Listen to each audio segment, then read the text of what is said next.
That's a serious face right there. Good. So we'll just wait. Has YouTube got us yet? We're waiting for Are we YouTube. in? We're waiting for YouTube. We're waiting. We're waiting. Come on, YouTube. Come on, YouTube. Come on. Are we there yet? Somebody in the chat tell us if we're there yet. Here they are. Yay. Thanks, Saddle. Hey. We've arrived. It didn't take long for the stream to get from StreamYard to YouTube. That's good. Yeah. Hello, everybody. I'll just have a quick hello to those that are already here. Hang on a minute. So hello, Stefan in Bulgaria. Hello, Revbomb. Hello, James Ainsworth. Hello, Ice Diddy. Hello, Lily. Hello, Peter in France. See, he actually does live in France. Peter does. Peter. Well, you do as well, don't you? You're in France, exactly. aren't you? Yeah, that's right. Exactly. Well, there you go then. He's like the next door neighbour. Who else have we got? Yep, I think. Oh, Saddle, of course. Hello, Saddle. Hello, Saddlebags. And Ken's here. Hello, Ken. And, Ken Brooks. Yep. Hello, Ken. Hello, Ken. And Howie. Howie's just arrived. Thanks, Howie. Yeah, we have arrived at our destination. Took a while, but they got there in the end. Excellente. So, yeah, hello, all of you lot, and hello, anybody that watches this after the event as well. Thank you for taking the time. And, welcome to ER-mageddon II with our very special co-host, the famous YouTuber, Extra Rider. Oh, it's me, is it? Yeah. Just call me Steve if you want. You've let that cat out the bag already. Now that you've come out, we'll just call you Steve. Cheers, exactly. Steve. Cheers, my friend. What are you drinking there, then? Oh, speckled hen. You're an ale drinker. I do prefer proper beer, yeah. Not a fan of lager. No. To be honest, I hardly ever drink these days unless I'm going out with friends or whatever. So this seemed to be in the cupboard and it's been sat there quite a long time. I'm not even sure if it's still in date, but I guess it is. Just about. Yeah. Obviously, Ruby got to choose the background picture because I told her I had a green screen. And so, Ruby chose this picture for the background. So apologies for that. I must admit, Gary, looking at those sausages there, it's making me really hungry, mate. It is, isn't it? Yeah. How is Ruby? She all right? She's very good. Yeah, like I said earlier, she can't really get in at the moment because the green screen's blocking her access. Yeah. So, I might try and get her in later, but I'll have to move things around. But she's fine. I might say as well, what a lovely setup you've got there as well. It looks very professional. Very superstar DJ. Well, this is what I was thinking. I was thinking I could take the people through the night. They can slip into a warm bath, relax, and enjoy some smooth sounds. Sounds good. No, I thought, I want to do a little bit more videos from home. Well, especially with the winter coming on, I thought it'd be a really good idea if I have at least the option to make videos from home. Yes. And I wasn't happy with like the setup that I had with people looking in my cupboards and with my echoey microphone and everything. So I thought if I set it up a little bit more professionally, then that gives me the option when the weather's bad and I'm struggling to make videos, I can do a video to camera like this, and talk about something.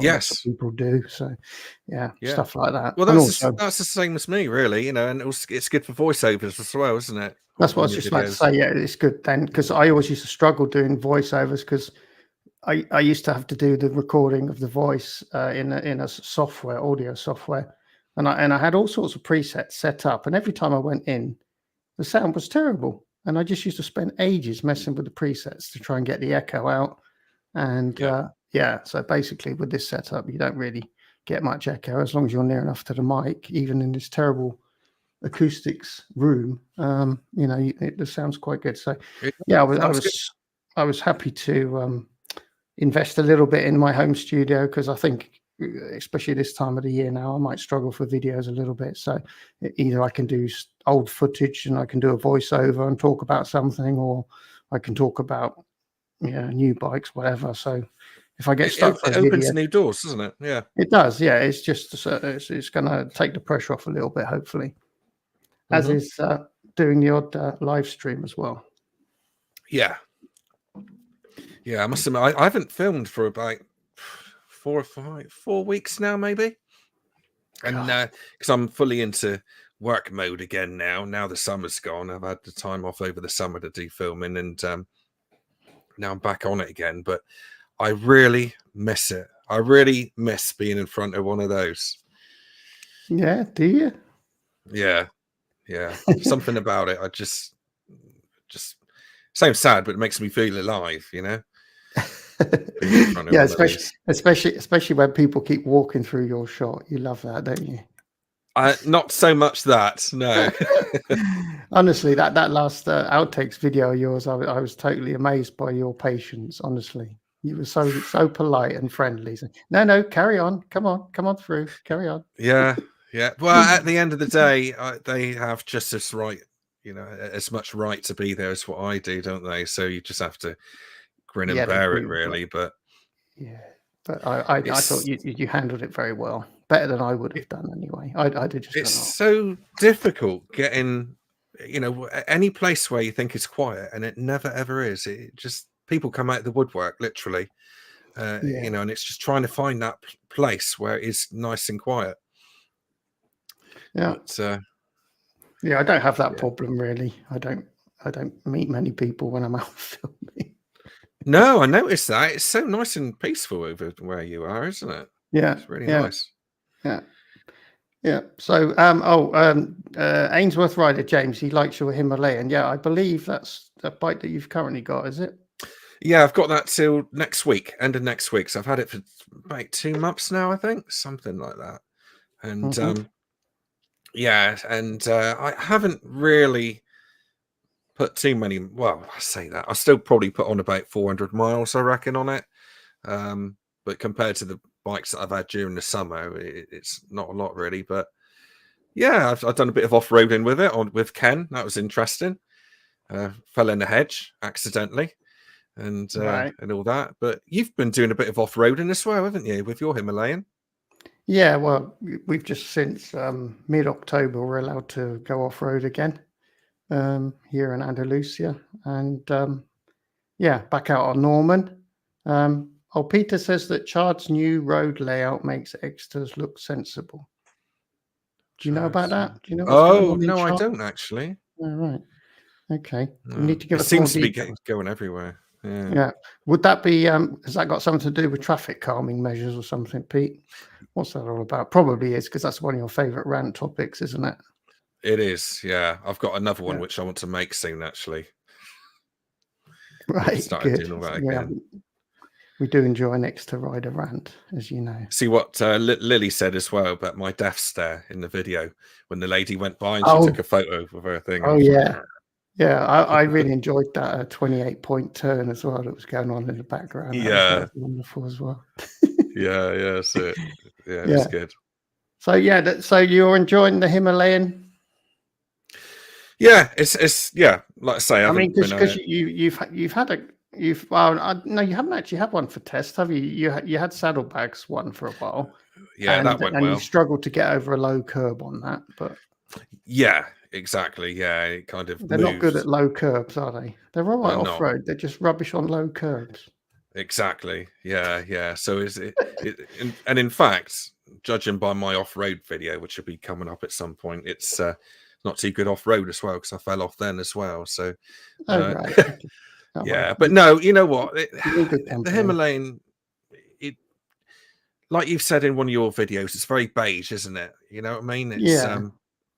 Yeah, it's it's like it's a proper little workhorse, but there's not a lot about it to get the blood pumping, let's say. no. Yeah. And every time I go on it, I just feel like it needs to be off road. Do you know what I mean? On road, it just doesn't really do a lot for me. It's just a good little workhorse on road, but it seems it's just nice to have a bike which you can take off road, and even if you put a couple dents in it, then it doesn't feel like it's the end of the world. It just Well, this is Feels the like thing. I it's mean, you know, I mean, I get upset if it gets damaged, but I mean, I just have to remind myself, okay, you know, in the base version, it would have cost £5,000, and you know, by the time you wheeled it out of the shop, it's probably worth 3.5. yeah, So, yeah, so then you drop it. You know, you might knock a couple of hundred off of it, but it's not going to lose much more value after that. It's a fairly new bike. It's going to be worth £3,000 or whatever. Doesn't matter what it looks like then, you know. So yeah, I kind of have to think to myself, it's not the end of the world. You know, yeah. I mean, if I went out on a really expensive bike, I dread to think what I'd feel if I dropped it off road. yeah. It is You a know, different so ball game then, isn't it? yeah, Yeah. so you got like a 20 grand bike and you've dropped it off road and it's all scuffed up and you've only had it for a couple of days. That would be seriously depressing. I think I would cry for a long time. Yeah, yeah, Mm. absolutely. Yeah. It's funny what iStudy's saying actually about don't mention low curbs or ice. Well, how Mm. about car parks? Let's talk about car parks, shall we? Doing 5 Yeah. miles an hour and then tipping over like he did. Did he? Oh, right. I didn't Yeah, catch that. yeah. He went to park up and he just lost it. Yeah, I don't really know what happened actually. I think just Forgot didn't to get the put his foot foot down in down. time. Or... Actually, there is a story. When I was working in Germany, one of the bosses that shared the office that our company was in, he had a Moto Guzzi California, and because I always had a bike, one time he said, "Oh, let's go out for a ride." So I said, "Right," but I mean, he was like a real poser. I mean, he wasn't a proper biker. He just had a Moto Guzzi California, and he probably rode it twice a year. So anyway, we go out for a ride, and we get to this traffic light, red traffic light. He's in front of me. And he stops at this red traffic light. And I'm thinking, right, you're going to have to put your foot down in a minute, mate. And he just Oh no! sat there, and he just went, and he put his foot down. He thought he was in a car or something. I've no idea Oh what he no! thought. But that was Obviously embarrassing. too comfortable. Maybe that's what it Yeah. was. Yeah. But yeah, no, I've got the, um, I've taken the panniers off for the off-road season this year because I scratched them up straight away when I first got the bike by crashing it. And I Yeah. thought, I don't want to damage the panniers anymore. So I have just fitted some Jivvy bags for the winter. So I put the panniers in somewhere safe in the garage. And I'm going to put them on just in the summer when I'm mainly riding on the roads. I've got a picture of the bags. Hang on. I can say what? How big are the bags? Are they sort of They're same pretty sort of honking. litre? They're good at. I mean, yeah, they don't look great, but I'm not really that bothered what they look like. But it was the capacity that I was really, well, it was important to me because I might still use the Himalayan in a beer emergency, you know, at any Yes. time, and I need capacity. So I got some nice big bags. Hang on, let me find it. Ooh, Yeah. where's it gone? Present. Oh, here we go. Your computer. Hang on, this might take a while. Haven't done this That's all for a right. while. Blah blah That's okay. blah. And Givy, why did you buy the Givy ones as opposed to any other? Was it just capacity or price or? Yeah, mainly. Well, yeah, capacity was a big thing because I think they're 40 liters, and so that's pretty decent and almost probably as big as the panniers were. And yeah, price they were not expensive. I think they were about 120 euros or something. Oh yeah, Which so was that's really good actually. Yeah. yeah. Is that for the full Oh set, just both sides? Was it? Or? yeah. Hang on a minute. I'm going to have to convert them to PDF, aren't I? Because this silly software can't do bloody graphic files. What a pain. Yeah. Anyway, talk amongst yourselves. I'll just convert them to That's right. PDF. I'll have a look down the comments then. See, this is professional. I haven't even prepared the PDF. I forgot about that actually because we had that last time, didn't we? With the nuns and the nurses. Yeah, that was accident. Yeah, that was. But yeah, they were PDFs. Yeah, talk they look amongst pretty good. yourselves. Yeah. Talk amongst yourselves. I just iStudy, hello, iStudy, Aussie biker dude. G'day, mate. Oh, he made it. Hello, mate. It's 6 a.m. over there. Good man. Really? Well done. Well done, that man. Fair play. There he is. 35 degrees as well. That's not fair. It's about -1 here at the moment. Absolutely awful, horrible. Missing the sun really already. bad now. Aussie biker dude, you can spend the breakfast time with your wife. Don't worry, mate. But thank you very much for making the effort. Really appreciate it, because we had a little bit of a thing going on about. I thought 6 o'clock would have been a good time for him. Oh, right. But yeah, anyway, thank you very much, mate. Lovely, nice to see you. Wow. Yeah, Howie's just mentioned about Moto UK. Do you know Moto UK, Gary? No. He dropped his Tiger 1200 on the ice. Believe it or not. Yeah, so he got away with it quite well, Howie, didn't he? He didn't do too much damage, but you know, on a bike of that caliber, even a small amount of damage is into the hundreds of pounds. So I think he needed new crash bars, maybe, or maybe he's just going to bend them back and spray them. I don't know. But yeah, he's a good bloke, Nick. Actually, I've actually met him at the ABR festival. So was that a fairly new bike at the time? Was it? Yeah, it's a Tiger 1200. I can't remember where he was now, but it was just an icy slope, and he kind of took it steady, but you just don't stand a chance on ice, do you? No, I know. Yeah. You're still processing it, Gary? I got it nearly finished. Yeah, I'm quite good at this actually, but it took me a while to find the picture. Right, hang on, here we go. Hang on a minute. iStudy's saying it's a write-off. It's not a write-off. Is it? Or am I missing something? Don't know.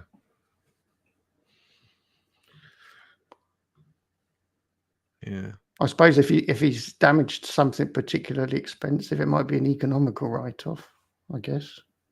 But yeah, I wouldn't have thought so. Unless it was something really expensive. Yeah, it wasn't. Didn't seem that bad. But... So we should be able to present your computer.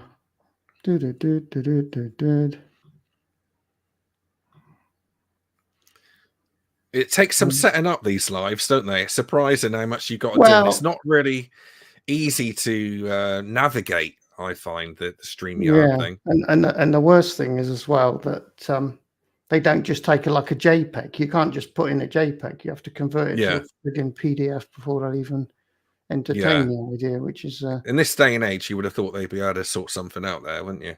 You would, yeah. Hang on. That didn't work. Use PDF. Oh, that's it. Newlands Pass near bottom here. Yeah. Oh, it was a joke. Yeah, sorry. Did he was joking. It was a write-off. Yeah, I fell for that, didn't I? I don't know. That's me being a sucker. Yeah. Right. Okay. Oh man, come on. Export as PDF. Come on. What are you doing? RevBomb saying it's just a broken indicator. That will be £80 from Triumph. Yeah. Should take a look at a Lex Moto, £5.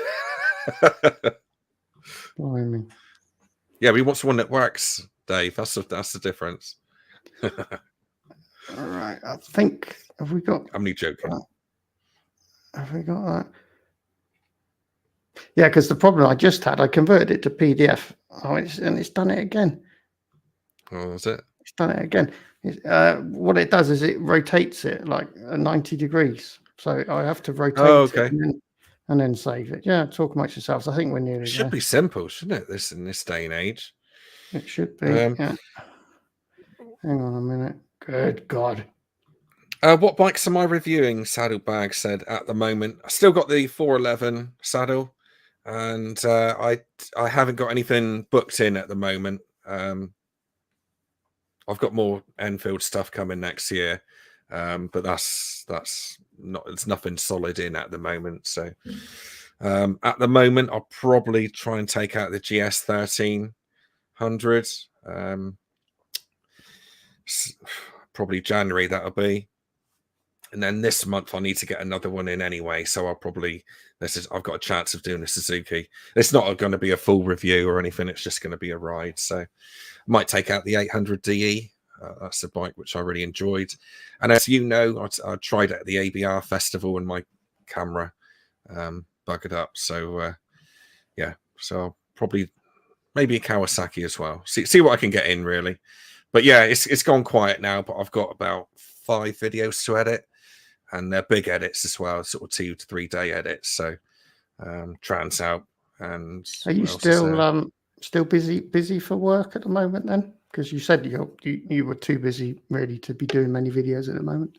Yeah, I am, but I've got the MOT for the NC next week, I think it is, and so yeah, so I'm going to get something then. Don't know what yet, but see if I can get something in.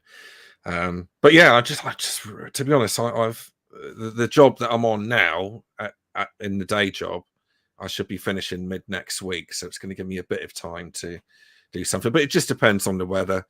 And to be honest with you, if I can be bothered to do it, because I've got a lot to do in the day job at the moment. So I had a lot of time off in the summer. Who's that going?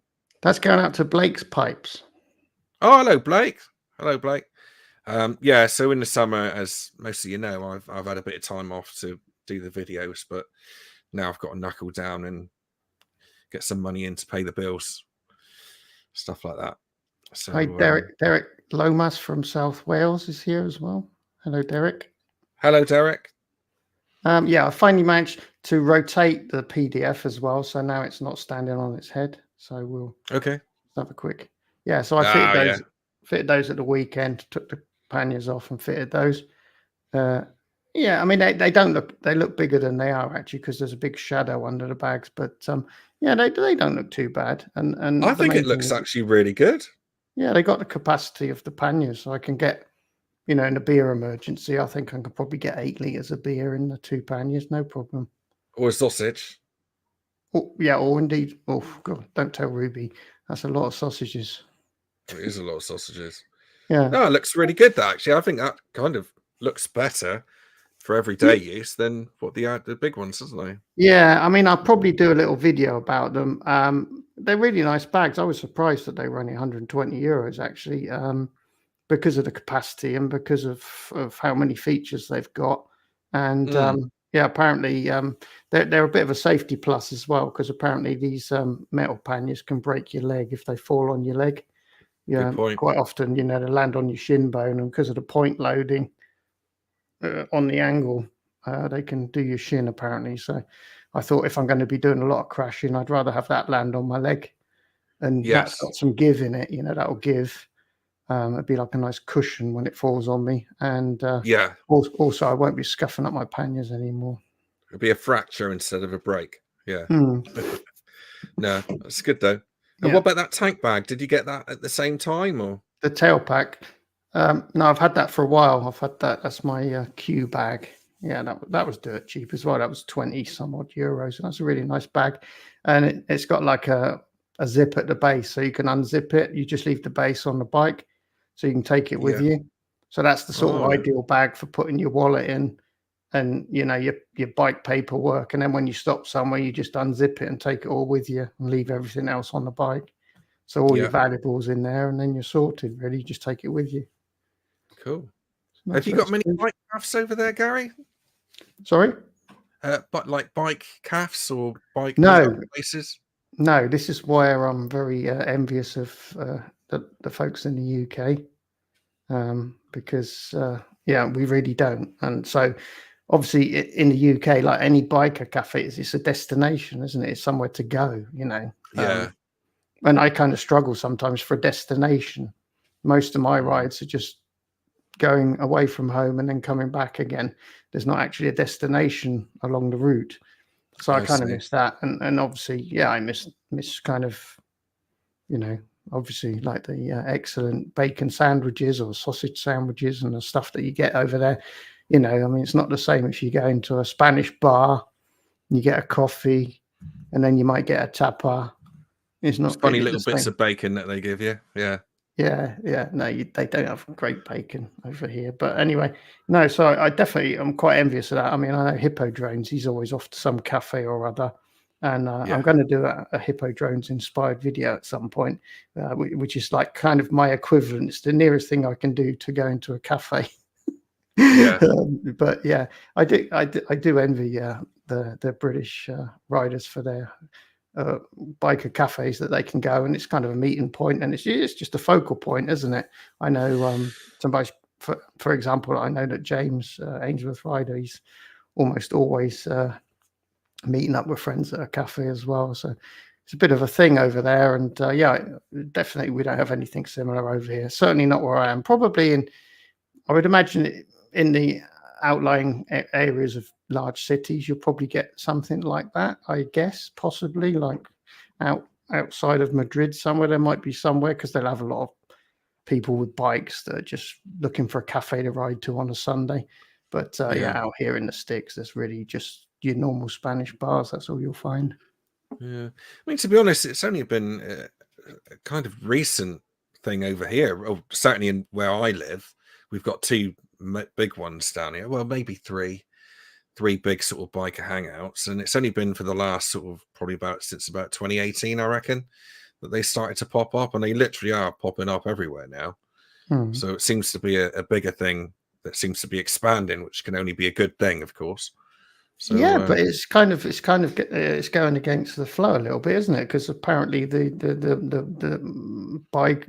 number of bikes sold and everything is declining. So you would think it wasn't really the time, but yeah, maybe but I think maybe the number of bikes might be declining because young people aren't buying bikes. But I think there's the motorcycle as a leisure accessory seems to be taking off amongst people of a certain age, and maybe that's the thing, because these people, they're getting into biking as they get older as a hobby, and then they've obviously got disposable income as well. They're going to go out and want to buy food and drink and do stuff.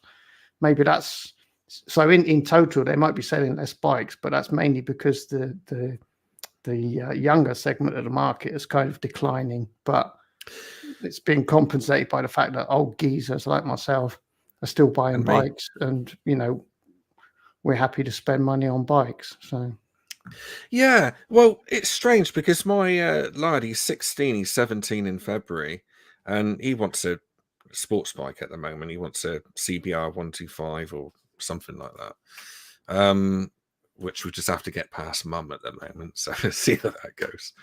Yeah. But it's because I got him around, he's saying to me at the moment that a lot of his friends have got bikes now. So he's got about probably 6 or 7 friends with motorbikes, little 125s. So to me, it seems like it's almost taken off again, that young people are getting back into it, but that might be deceiving because obviously I've got him in, I know his friends. So, yeah, maybe it is taken off again. I don't know. But like you say, I mean, I guess as time goes on with the biker cafes, we're getting older. What do we want to do? We want to go to the caf, don't we, for a coffee and a bacon sandwich? Yeah, I think especially like kind of the hobby motorcyclists, that's a bit of a cliche, that the hobby motorcyclists, all they do is they ride to the cafe and back, I think there are a lot of people in that category. I'm not saying any of our viewers are, but it's definitely a thing, isn't it? Someone buys a honking great Harley, because they can afford to, like conspicuous consumption, and then they just sort of wobble down to the cafe and then wobble back, and that's it, and then they've been a biker for a day. So it's good for them to have a destination somewhere that they can go. Yes. That isn't too much hard work to get there. So I can see that there might be a demand for it more and more as people start to see motorcycling as a real toy or a hobby, just something for the weekend. It just gives people a destination, and that's probably a good thing. And I miss it. I mean, if we have one nice cafe type thing here, I'd probably ride there multiple times, just for the heck of it, even though I like to always ride somewhere new and somewhere different. If you've got somewhere that's nice to go where you can get a good breakfast or a nice cup of tea or something, it's just a good excuse to get the bike out, isn't it? Absolutely. Yeah, you got an end result and you meet people, and it's like you go to a biker cafe and quite often you meet other people as well, don't you? New people that will just come up and talk about your bike, and off you go. Pete was just saying just now, Peter Holland, he was saying, do I ever go to West Bay bike night? Pete, I haven't. It's something which I now that you've said that, I would like to do next year, maybe in the summer. But West Bay's a nice ride. It's a nice twisty roads there. So yeah, I have been to West Bay on a bike, but I haven't been to the bike night. So yeah, that's another one to do. So yeah, it's never ending. Yeah, that's another thing. You have bike nights. We have like occasionally the motorcycle club in that region will organise an event. It's usually once a year. And I did go to our local one once, and I was going to vlog it, but it was so pants I didn't even bother. It was terrible. It was like basically all they had was a beer tent and some loud music playing, and everyone was there on like sort of beat up Japanese sports bikes. You know, there weren't any classic bikes there. There weren't any stands there. It was just loud music and a beer tent, and everyone was there, and they were drinking beer all day. Really? They were there on their bikes. Yeah. I'm sure the police must have had an amnesty on that day or something, because if they'd have just waited outside, they could have earned a fortune. Yeah. What's the drink drive limit over in Spain? It's very low. It's low. It's low. I don't know exactly what it is. All I know is Germany was pretty low, and when I came to Spain, it was even lower. The only difference being in Spain compared to Germany, you're very unlikely to get stopped. You know, that's the thing, really. That's why everyone here drives pissed up, you know, especially in the summer, especially in the fiesta season. I imagine you could stop any car and the driver wouldn't pass a breathalyzer test in the summer, you know, but it's not something I do. I won't touch alcohol if I'm driving. Yeah. Hi, William. Sorry, I missed that. I'm just scrolling back. Moin, William from North Germany. I think that's North Germany, isn't it? Unless you've moved. Yeah. What else? What was the German scene like, Gary? Was that quite biker orientated, or? I didn't really have a lot of dealings with that. My only dealings I had actually was with the scooter scene. The scooter scene is mental over there. Oh yeah. Yeah, but it's typical Germany, right? So they'd have like this scooter meet, and everyone would be turning up on their like super tuned scooters, you know, like the liquid cooled 50s that are only supposed to do 30 miles an hour, and you know they'll do like 60. So everyone would turn up at these meets, and see, this is exactly what doesn't happen in Spain, but in Germany, of course, it happens. They've only got the police there at the entrance to this field or wherever they're having the event. They got the police there with a rolling road. Really? And they're testing all these scooters to make sure they don't go faster than 30. Oh my god. Yeah, it's a real, because apparently what they do, the police they lurk on these scooter forums, and they find out where these events are taking place, and then they just go there and then they just flag everyone over and get them on the rolling road. Terrible. Oh. And I generally do believe that the Spanish attitude is, if there's an event going on, there's like a total amnesty. You can do whatever you like. The police aren't going to get involved because they realize it's just one day a year. Let you have your fun, you know, which is kind of a cool attitude, really. That's quite nice, that. Yeah. That's the only explanation I've got for it, because otherwise they should be nicking people left, right, and center. Because in the summer, you'll see cars going down the road like this. I mean, they're clearly pissed up, but you know, nothing happens. So I guess they just think, oh, they're on holiday, leave them to it. Did you ever have like a proper mod type of scooter? I know you've had scooters before, but no, I was always on the performance end. I had the Runner. Do you ever a Runner 180 2-stroke?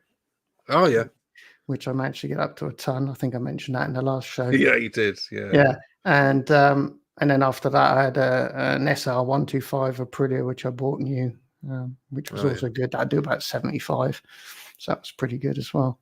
Yeah, the whole scooter thing really appeals to me. The older I get, the more it's appealing to me, because I like Northern soul music as well. I love all that stuff, and yeah, I mean they have some quite good meets and get-togethers sometimes with a, you know, disco and drinks and all the rest of it, and weekends away and that. And yeah, it's always appealed to me.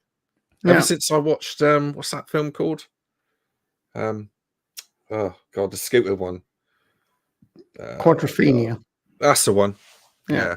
Yeah. Cool film. I'd love to watch that again. I haven't seen it for years, but it's good. Yeah. Yeah. Apparently, they don't have decent bike meets in France either. All right.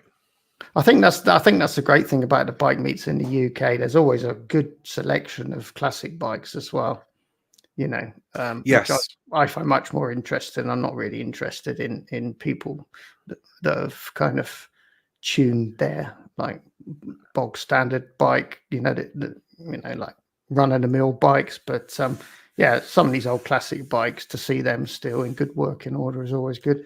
And also, of course, the the custom builds, where people have really gone to town to build a bike how they want it. I mean, that's interesting as well.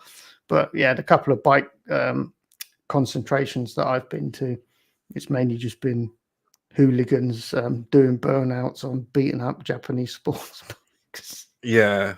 Yeah. Really not my scene at all.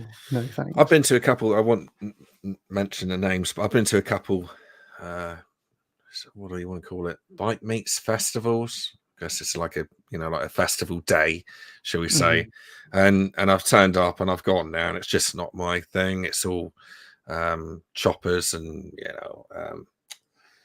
it's just not my type of thing. All that really. Whereas I went to the Doorless show, that fella set video that I made with the Chris Coupe, and it's so much to see down there. It's a small show, but there was a lot to see down there. It's a nice ride down there. Perfect day, really.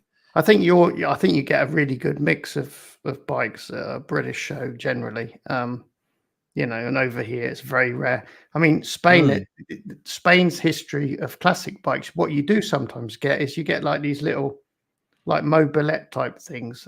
There are some quite restored little they also do a little Moto Guzzi that they made under license as well. So like these little mopeds basically.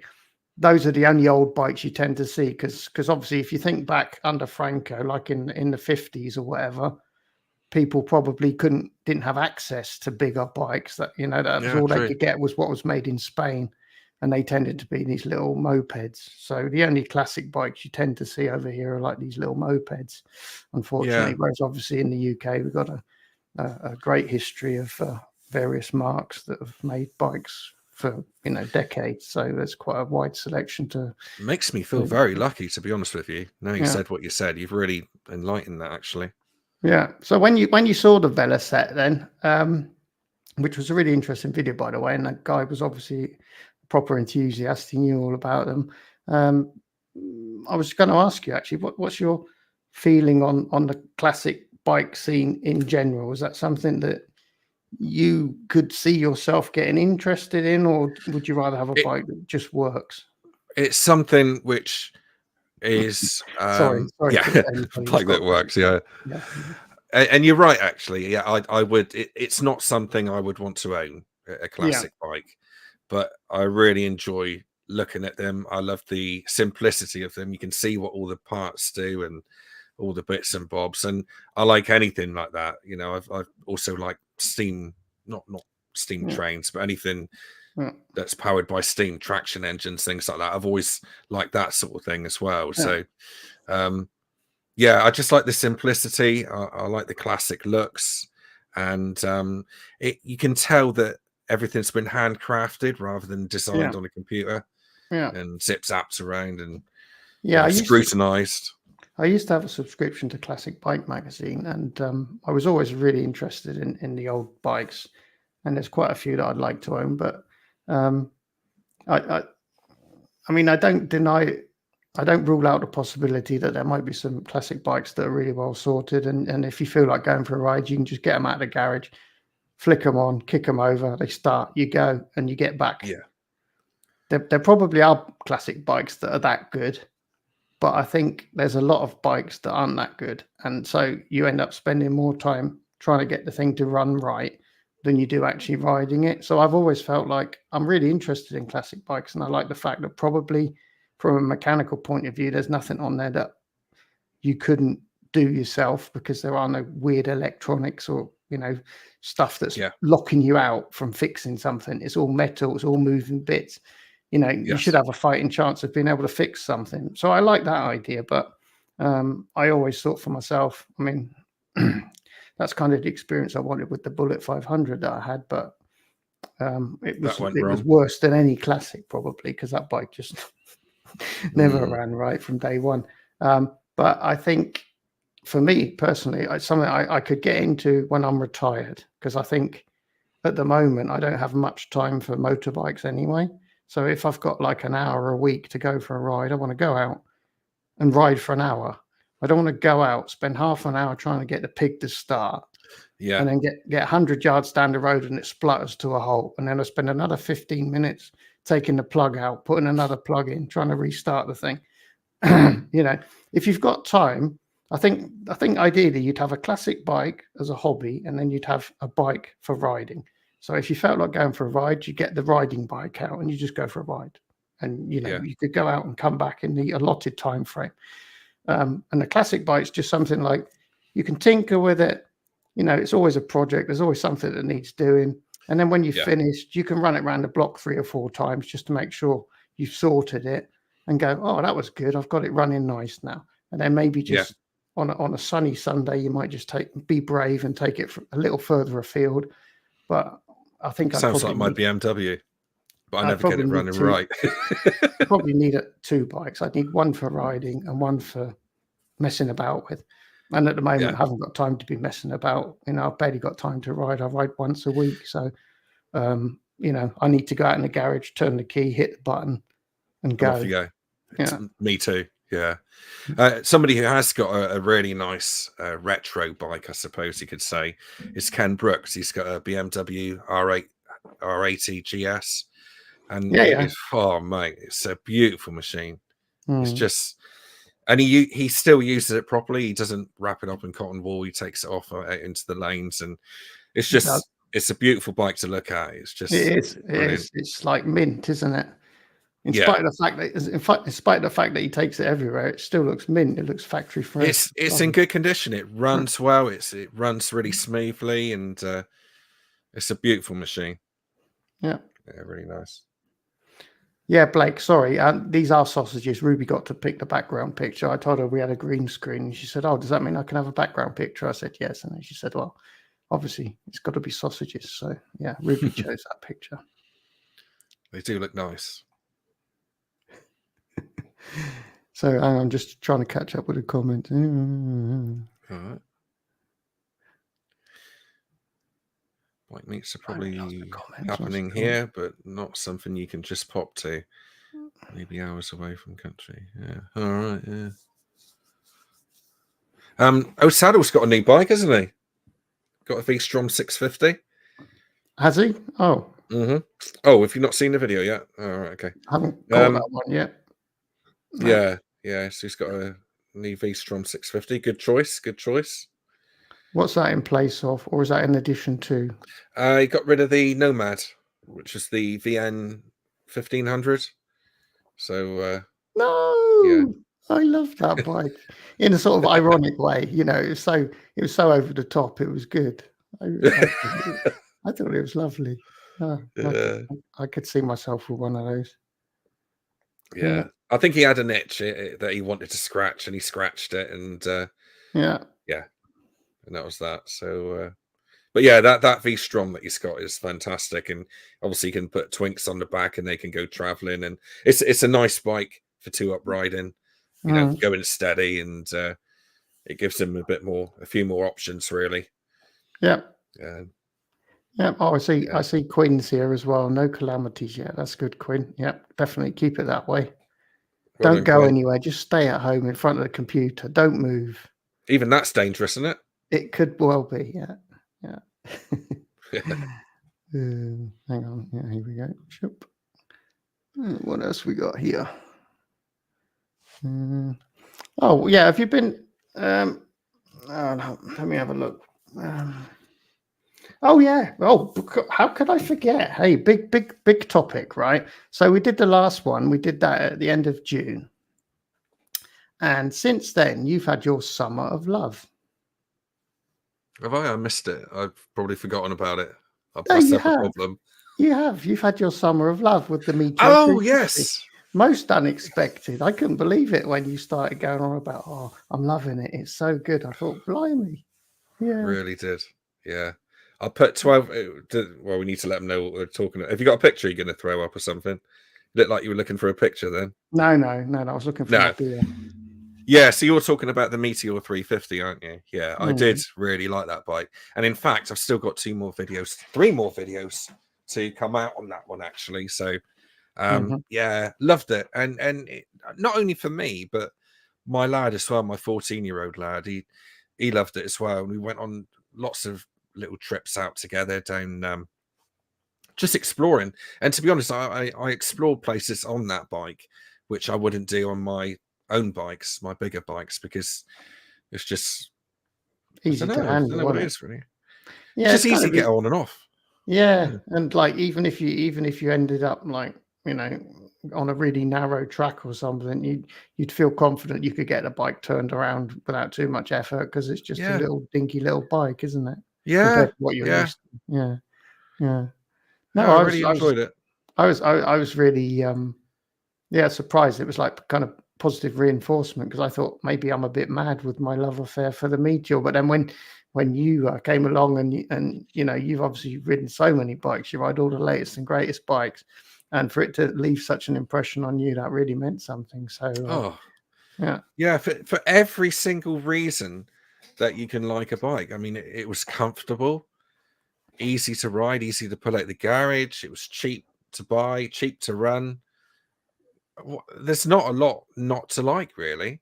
I mean, even on the motorway, I could sit at 70, and I suppose after a while it might get a bit boring. You might want it just a little bit more, but again, it just didn't bother me about the power on the motorway. It's perfect for me. It was ideal. yeah, yeah. But And you also obviously you got your kids involved as well, so you had some nice memories with them of that bike as well.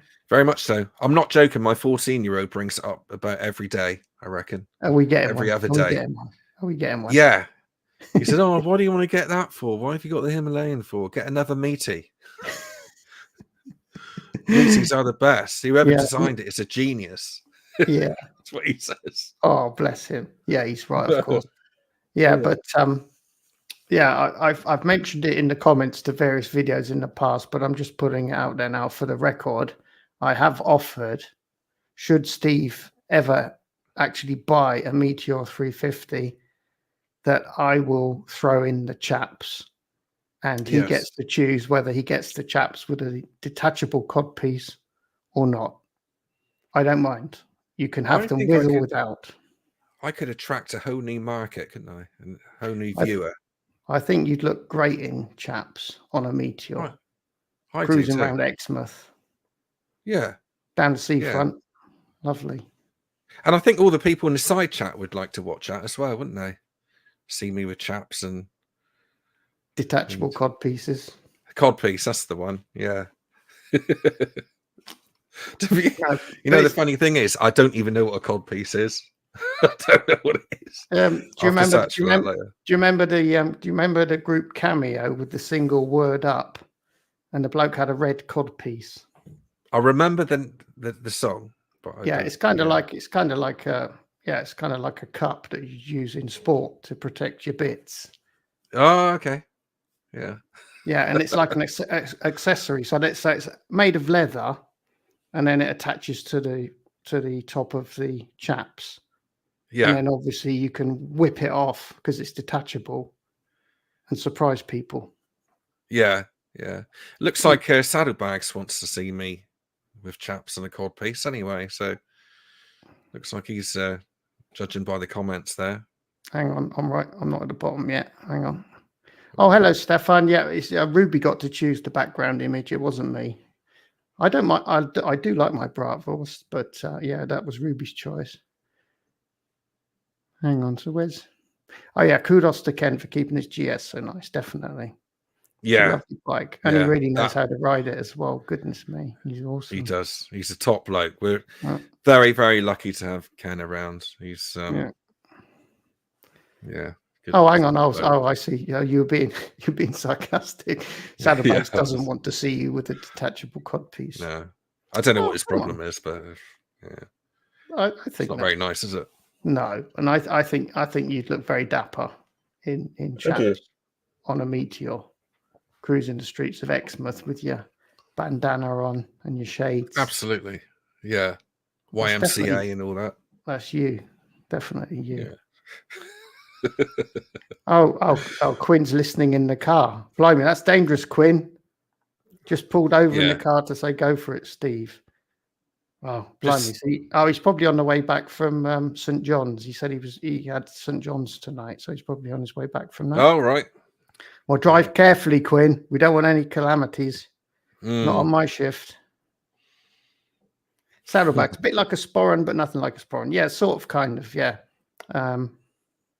Yeah. So basically, if you want to know, Steve, you have to go on YouTube or something and search for "Word Up" by Cameo, and he's got a red one. That's what he's famous for. He's got a red codpiece. Hang on, I'll write that down. No, I won't. Yes, you should. No, in my luck, I'll start watching it, and the missus will walk in and say, "What the hell are you watching that for?" Talking of You might get the wrong codpieces, you've been idea. down Sidwell Road lately, looking for new novelty bedroom items. Oh, Sidwell Street. Yeah. Yeah. No, I haven't had time. No, unfortunately. Oh, it's a shame. It is. I've got to get back into that again. Got to go into that shop and have a look around. Yeah, I'll send you the pictures anyway. Don't worry. They got some nice costumes. I'd be interested to see them. Yeah. A bit like a spawn, nothing like a spawn. That's quite a good assessment. Yeah. Yeah. UTS, it's a bit like your microphone. Yeah, it's sort of similar shape. If you turned your foamy bit upside down, this bit here, the foamy bit on the end of your microphone. Yeah, if you turn that upside down, me held it. Yeah, your foamy muff thing on your microphone, right? If you turn that upside down, if you imagine it upside down and in front of your bit, that's what a codpiece looks like. Oh, right. Okay. Yeah, got you. See, every day's a school day. It is very much so, especially with you. Yeah, I'm always learning something. You've got to do live stream. Oh, by the way, in case people weren't sure, this is actually a situation for tax purposes. Steve is actually a co-host. He's not a guest. I'm just saying that just in case the Inland Revenue is watching. He's a co-host, right? Yes. Okay. I'll just put that out there. Yeah. So anyway, I've also put it out there that I have promised to get you some chaps if you end up with a meteor. So you can hold me to that, people in the chat. Hey, have you seen the new meteor, Gary? The new colours? I can't remember. I think they call it. Yeah, they've sort of got a bit retro colours, haven't they? Sort of like like eggshell blue and sort of weird colours. Yeah, light green and stuff. Yeah. What's your thoughts on that? And spoked wheels as well, isn't it? Yeah. It's not for me, practically wise, but I kind of like it, but I wouldn't. Yeah. Yeah, it's kind of odd, isn't it? Because they've taken a model that wasn't overtly retro. I mean, it was classically styled, but it wasn't overtly retro. And then a couple of years later, they're sort of trying to evolve it into a retro bike. It's a little bit odd. I mean, I think it's just a good-looking bike as it stands. And what really attracted me to it was the Fireball in yellow with the blacked out exhaust and the yellow paint. I just thought that looked so cool. That motivated me to buy one, even though at the time I was supposed to be saving up for a Himalayan, just because of the way it looked. The new colours, I'm not convinced really. No. I like the colours that they had. I don't think, when I think back to the original lineup with the brown and black Supernova, which I think was the one you had, wasn't it? That was a good colour scheme. And I think all of those original colours, the Fireball red, Fireball yellow, the blue and black they did as well, didn't they? They did a Supernova blue and black. Yeah, I don't think I remember they brought out that sort of army green, that sort of funny shade of green one with the yellow tank badge on it. I didn't think that was an improvement. Oh, they had. Yeah, I didn't think that was an improvement. I think the first colours they had were spot on, and anything since then, it's okay. It's more options for people, but I don't think they've improved anything. I don't think they're better than what they already had. So. I mean, one thing that the Enfield, I suppose you could say, have always been good at is they milk everything that they've got, don't they? They've milked the 650 engine, putting it in different formats. They're still milking the 350 engine, the J series, for good reason. I guess it's a good engine and it works well. 411, they obviously had the Himalayan, then they had the what's it called, Scram. The Scram 411. So, and I, to be honest, I think that's a good thing, because I think it's good to have lots of different options. But it got to the point with the 650 where I was thinking, oh, let's have something new. We had the 350, 411, and whereas now we've got the Sherpa, haven't we? 450, which will be interesting. Yeah. Oh, I see. Saddlebag says, hang on. Saddlebag says that the old colours remind him of his mum's. Yeah, it's lots of these sort of like you say, sort of 60s, 70s kitchen appliance Bakelite colours coming out for Royal Enfields. Yeah, maybe that's their inspiration. Yeah. Oh, Stefan says I just put that up just now. He's saying, because he made me that bottle opener when I was in Germany. And he's saying, I think my dyslexia is kicking off. Yeah, your dyslexia is kicking off. No, he's saying he needs to make me a tin opener because I'm on the tins today. So the bottle opener is not a lot of use for this job, Stefan, I'm afraid. But it's very nice. He's a clever bloke, isn't he? It's nice what he made you there. It's lovely. Yeah, it's really good. A lovely bit of wood. You can just fondle it all day. It's lovely. Yeah.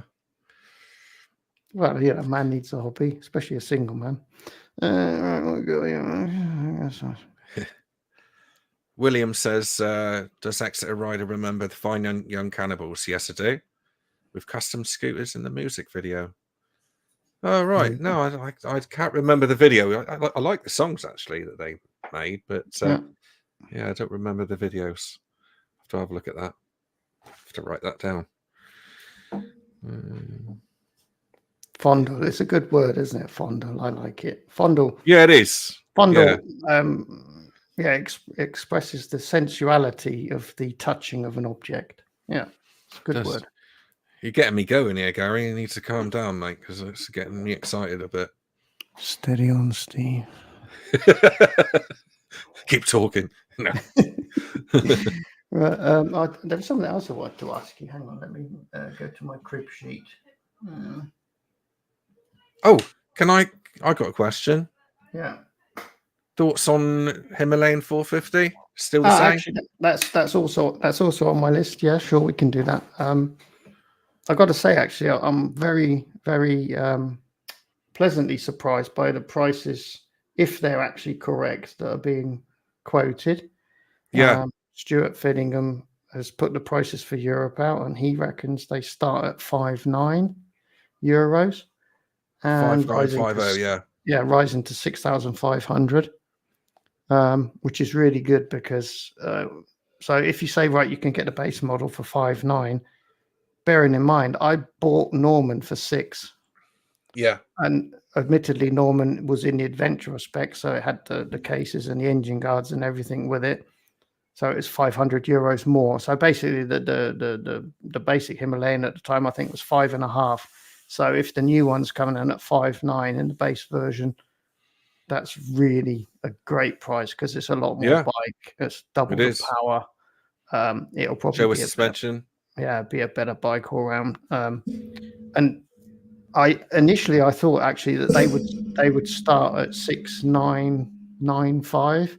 So I thought they'd be in the price range 7 to 7.5 because I thought they were going to say it's like a premium bike. We're not trying to compete on price. It's like top quality components, good spec, good engine, blah, blah, blah. So basically they've come in almost €1,000 lower than I was expecting. Yeah. And I do wonder whether that's partly as a consequence of Triumph being so competitive with their 400s, with the pricing that they've gone for. Because if you think about it, the Scrambler is just over €6,000, and it's got similar performance to the Himalayan 450. So they couldn't really come in €1,000 over that. That would have been a hard sell, I think, even though the Himalayan is more capable. But I mean, yeah. similar For me, performance. Royal Enfield were always going to cough it out. They've always been known for good value bikes, and that is just the trend that they're carrying on in my eyes. No, I know what you're saying think, about the Triumph, but yeah, I don't know if they think looked at that that they are. differently. I think that they are gaining in confidence, and they're not trying to compete on price. They're trying to compete on the quality of the product. Because if you look at the Super Meteor, that came out, the cheapest Super Meteor, I think, is 7,100, and for that you can get Japanese alternatives. So that's Royal Enfield saying, look, we're not going to compete on price. We're just going to say we got a good bike, pay the price. And I think that's going to be more and more. And also for them, it's a lot easier because if you think about it, if you can produce these higher profit margin bikes, you don't need to make as many of them to get to the same bottom line. As long as they're making the cheap bikes, they've always got a volume problem. They've got to keep banging them out to reach a certain bottom line. If you start selling more premium bikes, you don't need to make so many of them. So it's an easier way to earn the same amount of money. And I think that they have now got such a good reputation for quality that they're starting to be a bit more confident and putting out bikes that have competition from the Japanese at the same price segment. Just and I thought that's where they were going to land with the 452 Himalayan, but they've come in $1,000 lower than I was expecting, to be honest. So very interesting. But even with the Japanese thing, I mean, with the Super Meteor, I don't think there's. I'm trying to think of a bike. I mean, the closest you can get is the Kawasaki 650. What's that called? The cruiser thing. Yeah, but it seems like the Honda Rebel 500, isn't there? Yeah, but it's a lot less power, isn't it? No, not really. Royal Enfields don't make a lot of power. I wouldn't have thought there was much difference. Yeah, no, I suppose. I see where you go. Yeah, I mean, the 500 is 47 brake, isn't it? And it's about the same, isn't it? Yeah, Yeah, see what you're 650 saying. Royal Enfields, not any more than that. No. So that's what I thought. I thought this was because they were fitting the Showa forks. I thought, and then they came up with that all-in-one dash and navigation display, and I thought, and then I saw Itchy Boots was riding it, and it looked like it had nice levers on it, and I thought, and I thought this is going to be a premium model. They're not going to be selling this to be cheap. But yeah, I thought $6,000 for an entry level one was a really good price. Yeah, and I'm probably going to do a little video about it. I'm sort of in the process of making it because I've got a few observations about it, but certainly price wise, they've surprised me. I was thinking it was going to be a little bit more expensive than that. Yeah, I think it's definitely attracting a different market, a different crowd. Because and no disrespect to anyone that's got one, but the 411 isn't a bike that I would want to own. I can see why people it's just not my thing. It's not my bag. But the 450, I think it looks great. Yeah. I don't know. Did you see Itchy Boots' little sort of review of her time? Yeah, she's done great on that, didn't she? Yeah. But what's going on with the refresh rate of that display? Yeah, well, she was saying about the different if it was any multiple of like 25 or 30, you'd be able to sync it to the camera and it wouldn't flicker like that. So they must have bought displays with like a really odd refresh rate. It's weird because that would be really annoying. Because if you're going to vlog, I mean, it's a deal breaker, isn't it? Yeah, I could put something over it in post, but it's a bloody faff because you have to do motion tracking to keep it over the speedo the whole time. So I'm quite interested to find out what's causing that, because that just suggests to me that it's refreshing at a really bizarre rate. Maybe it's supposed to be refreshing at 25 and it's doing it at 24 or something. Well, I had that problem with the Africa Twin many years ago, back in 2021, and my camera expert, who I know, he was saying it's not the frames per second, but it's the hertz. If you can change the hertz from 50 that's right. down to it's the same rate. thing as that. I don't know. Refresh rate. Oh, is that it's right? The hertz. Okay. Yeah. So it's normally you'd have 50 or 60, Yeah. You know, and then any multiple of that, so you could go down to 25 or 30, and you wouldn't get flickering. But it's obviously Okay. between those two values somewhere, so no camera seems Yeah. to be able to catch it without it flickering. But like you say, Yeah. as a vlogger, it's a deal breaker, really, isn't it? It's a problem. So I'll be really Mm. interested to see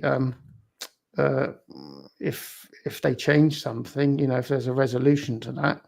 I mean, obviously, yeah, for everybody else, it doesn't matter. So probably they won't. But yeah, it would be a pain, wouldn't it? It would, yeah. And But I was they've also, been. yeah, go on. Carry on. I was going No, I to was say also, they've. It's been impressive how much they've tested it, because they've been Yeah. testing it since 2016, apparently. yeah, The actual concept. So, yeah, but I was also a little bit surprised. I've seen a couple of top speed videos, and this might be a deal breaker for some people, but it seemed to be running out of steam at about 85 miles an hour. Which, it's fine, though, isn't it? well, for people that want to do 70, it doesn't leave you a lot of headroom, does it? You know, I mean, bearing in mind that the 411 will probably do 75 just about. So it's only 10 miles per hour more. And I think people might have been expecting it to be nearer to 95, just under a ton. That's certainly what I thought it would do. Yeah. But I suppose on the plus side, because it's got that much more torque and power, you can probably go one bigger on the front sprocket. So if you were the sort of person that used it mainly on the road, you could probably just gear it up a tad, and you could probably do 90 miles an hour, 95, whatever. And most importantly, it's got a sixth gear, so it's going to be much more relaxed, which is important when doing that type of thing. Yeah. So yeah, certainly interesting bike. I'd like one, and certainly at that price, I'd like one. But yeah, I'd be slightly concerned about the speedo flashing situation. Hopefully that gets resolved. Yeah. I tell you what, this year 2023 has been, a good year for new bikes, good decent bikes, isn't it? Yeah. When you think of even though it's not our bag as such, but the GS 1300, the Triumph Scram, was it 400, isn't it? Triumph 400. Yeah. Himalayan. Yeah, it's been a good year for new bikes coming out. Yeah. Hang on. Cheers, Hobgoblin. It's Ruby beer. Ruby. Oh yeah. She chose that as well, did she?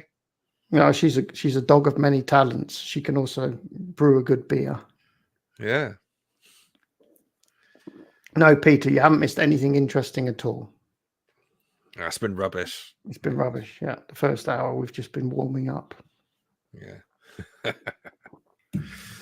Off topic. Oh, sorry, you're going to say you got to topics? I got something totally wacky and off topic, but I need to ask people. Let me just check my little crib sheet. No, I sort of more or less covered it. We can go back to some of it later on, but yeah, carry on. Yeah. I've only got a quick question for you and for people in the side chat. I've got a thing for Stilton at the moment. Well, I've done for many years, actually. I love a strong Stilton. And I keep on trying these different types down at the supermarket. Does anyone know of a super strong type of Stilton? Go for it. It's a bit of a cheesy question. You're allowed to take the show any way you want to go, Steve. You're a co-host for tax purposes. Yeah, absolutely. Yeah. So if anyone knows of a decent, strong cheese, then I'm in. Because I like cheese. So there you go. Keeps her away from me as well. Let us know, and I'll put it up on the screen for everybody to see. Lovely. Thanks for that, Gary. You're welcome. 411 indicated 80. Yeah, that's right, James. Yeah, but let's be fair. That's probably 75 corrected for speedo inaccuracy. Yeah, indicated 80 is probably about 75, 74, something like that. Oh, Stefan's off. Cheers, Stefan. Oh, yep. Cheers, Stefan. Yeah, Stefan always has to get up early. Yeah, he does. Thanks, Stefan. Take care. Yeah, and if you can work out a can opener made of wood, I don't know, you're welcome to give it a go. Yeah, hi, Peter.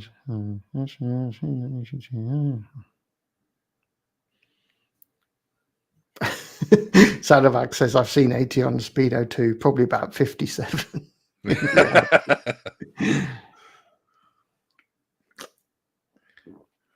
Cheddar for ice, did he? No, Cheesetarian, not a vegetarian. Yeah, Howie says, change the frames per second on your camera. That will solve it. Well, it won't, apparently, because she's tried 25 and 30 tried that. and multiples thereof, and it just flickered all the time. So I think they've got some off-sync frame rate, like 24 frames or something weird, and the cameras just can't match it. Yeah.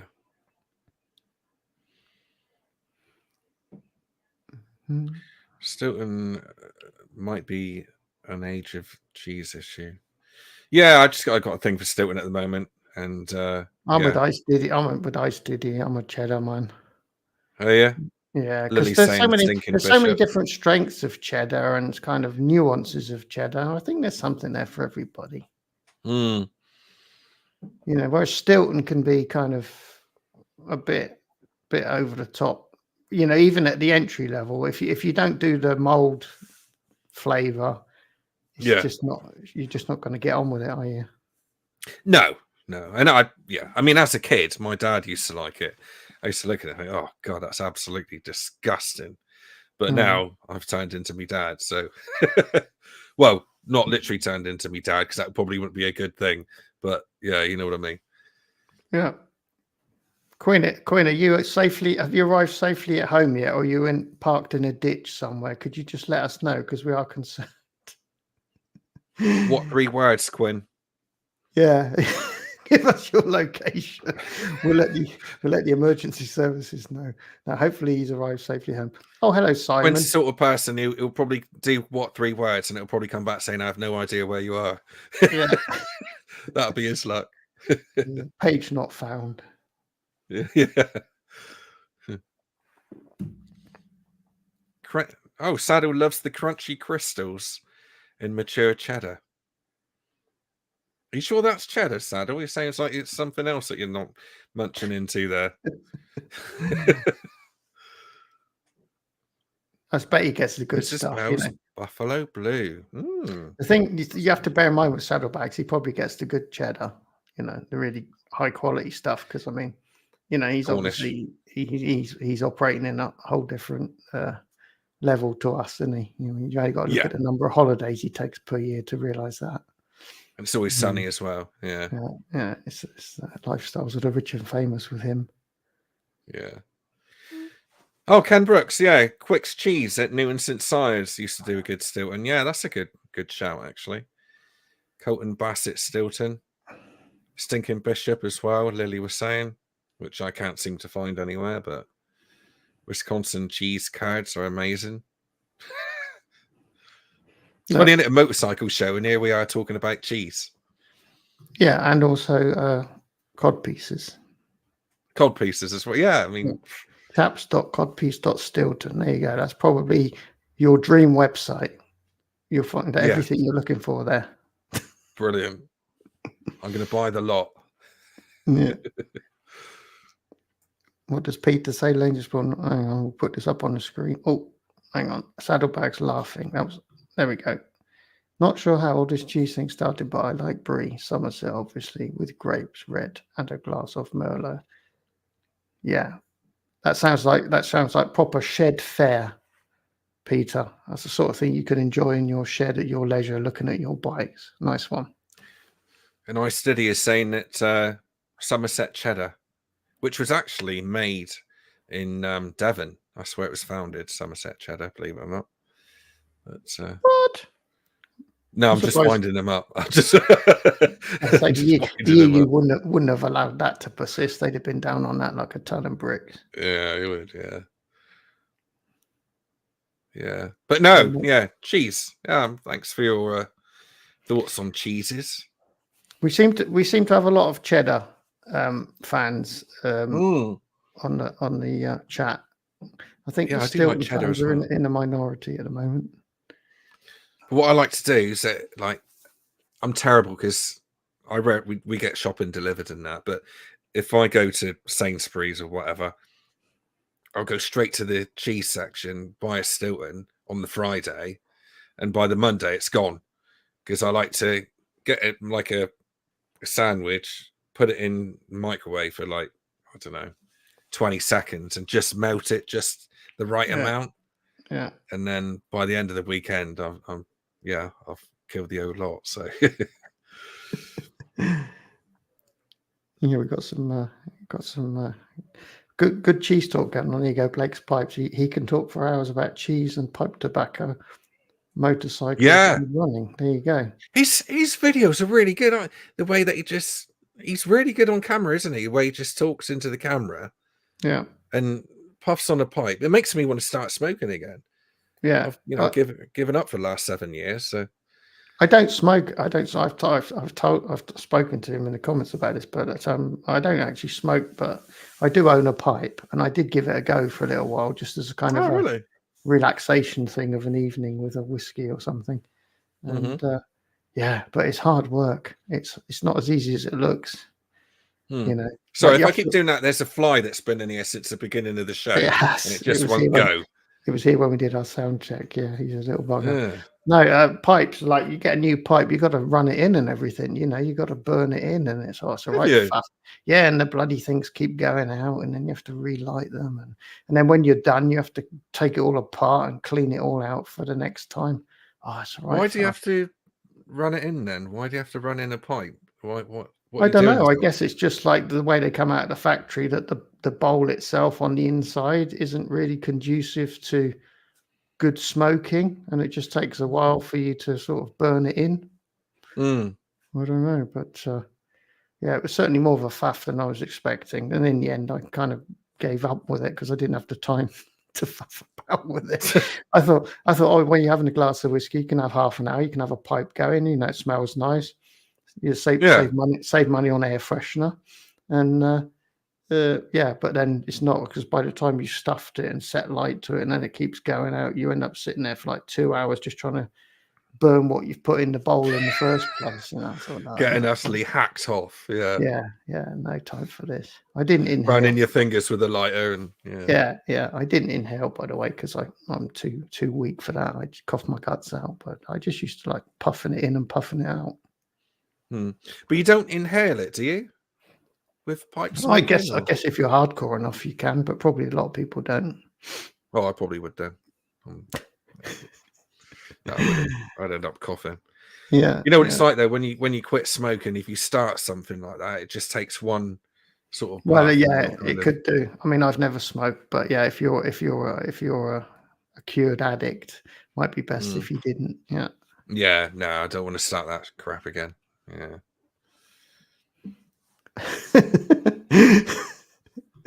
That's true, Saddle. That is true, but it was cheesy in a good way.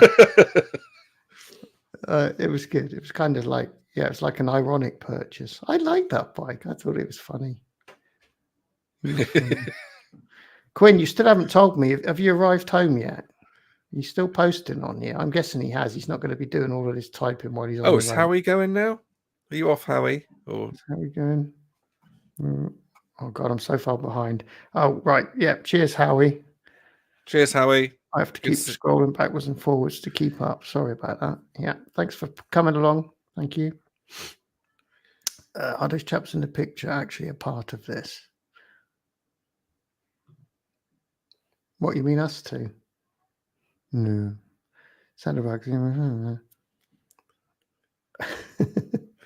Oh, Peter's off as well. Peter's earbuds are itching, so he's out of here as well. Cheers, Peter. Thanks for coming along. Is that Pete Holland, is it? Yep. Yeah, cheers, Pete. Thanks for your He's my next door neighbour in France, yeah. Oh, is he? Yeah, yeah. Right. Yeah. Oh, good stuff. Yeah, what was I going to say now? Yeah, so are you getting on off-roading then? Are you enjoying the off-roading on Norman? Yeah, yeah, that's true. Yeah, we kind of got off the topic somehow, didn't we? Yeah, so I fitted the bags. That's what I did last week. So I'm all good to go. Oh, Howie's staying. Good. Thanks, Howie. Yeah, Carry on, mate. Sorry. Good. Yeah. Howie's back. Yay. Oh, Quinn, you're back home. Oh, thank God for that. Right, don't move. Still not safe. No, well, just be careful. Yeah, stay where you are. Yeah, so, hang on. One of my lights has just gone out. So, if anyone doesn't know Quinn, it's just an ongoing joke, really. Saddle called him Calamity Quinn for. Oh, it's a long story, but yeah, he's top guy, top bloke. Yeah. Right. So that's right. I've just had to put one of my lights. Oh, they've both gone out. That's good timing. Has anyone in the side chat got any questions for us as well? If you've got any questions, not that there will be, but just thought to jump in if you want to. There we go. Good. Got my lights back up. Yep. Good. Yeah. So, yeah, really, it's quite good now because I think through the summer of riding Norman, I've kind of got used to Norman now, so it doesn't feel quite as intimidating when I go off road. Mm-hmm. Because I remember the last up until June when the band started, Norman still felt really tall and really heavy to me, which is the last thing you want when you're out doing sort of gnarly stuff.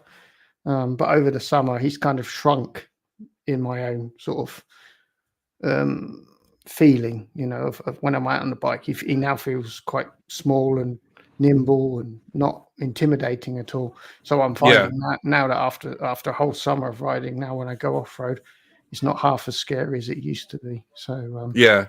It takes a while to get into that off-road mindset, doesn't it? When you start sliding around a bit, and going out with Ken that time, and obviously saddle and doing angel steps and things like that. Yeah. It just takes you got to sort of settle in for about an hour, really. Yeah. To get used to the bike moving around and the way it should do, and stood up on the pegs and things. Yeah. But once you get it, it's fantastic, isn't it? Yeah, but I mean, it was a lot more scary when Norman was new, and even on the road, I just thought, it's such a tall bike and it's such a heavy bike, and then I just took it off road anyway, so I was kind of like not comfortable with it. Sorry, mate. I just had to tell them they started arguing about homework and stuff. So anyway, yeah. But no, like you say, once you get your first battle scar, then it gets a bit easier as time goes on, doesn't it?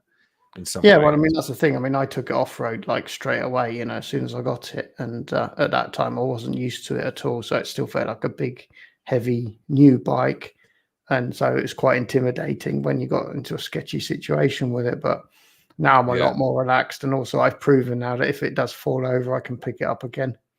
So I'm a lot less worried about dropping it now, because I think chances are I'll be able to pick it up again.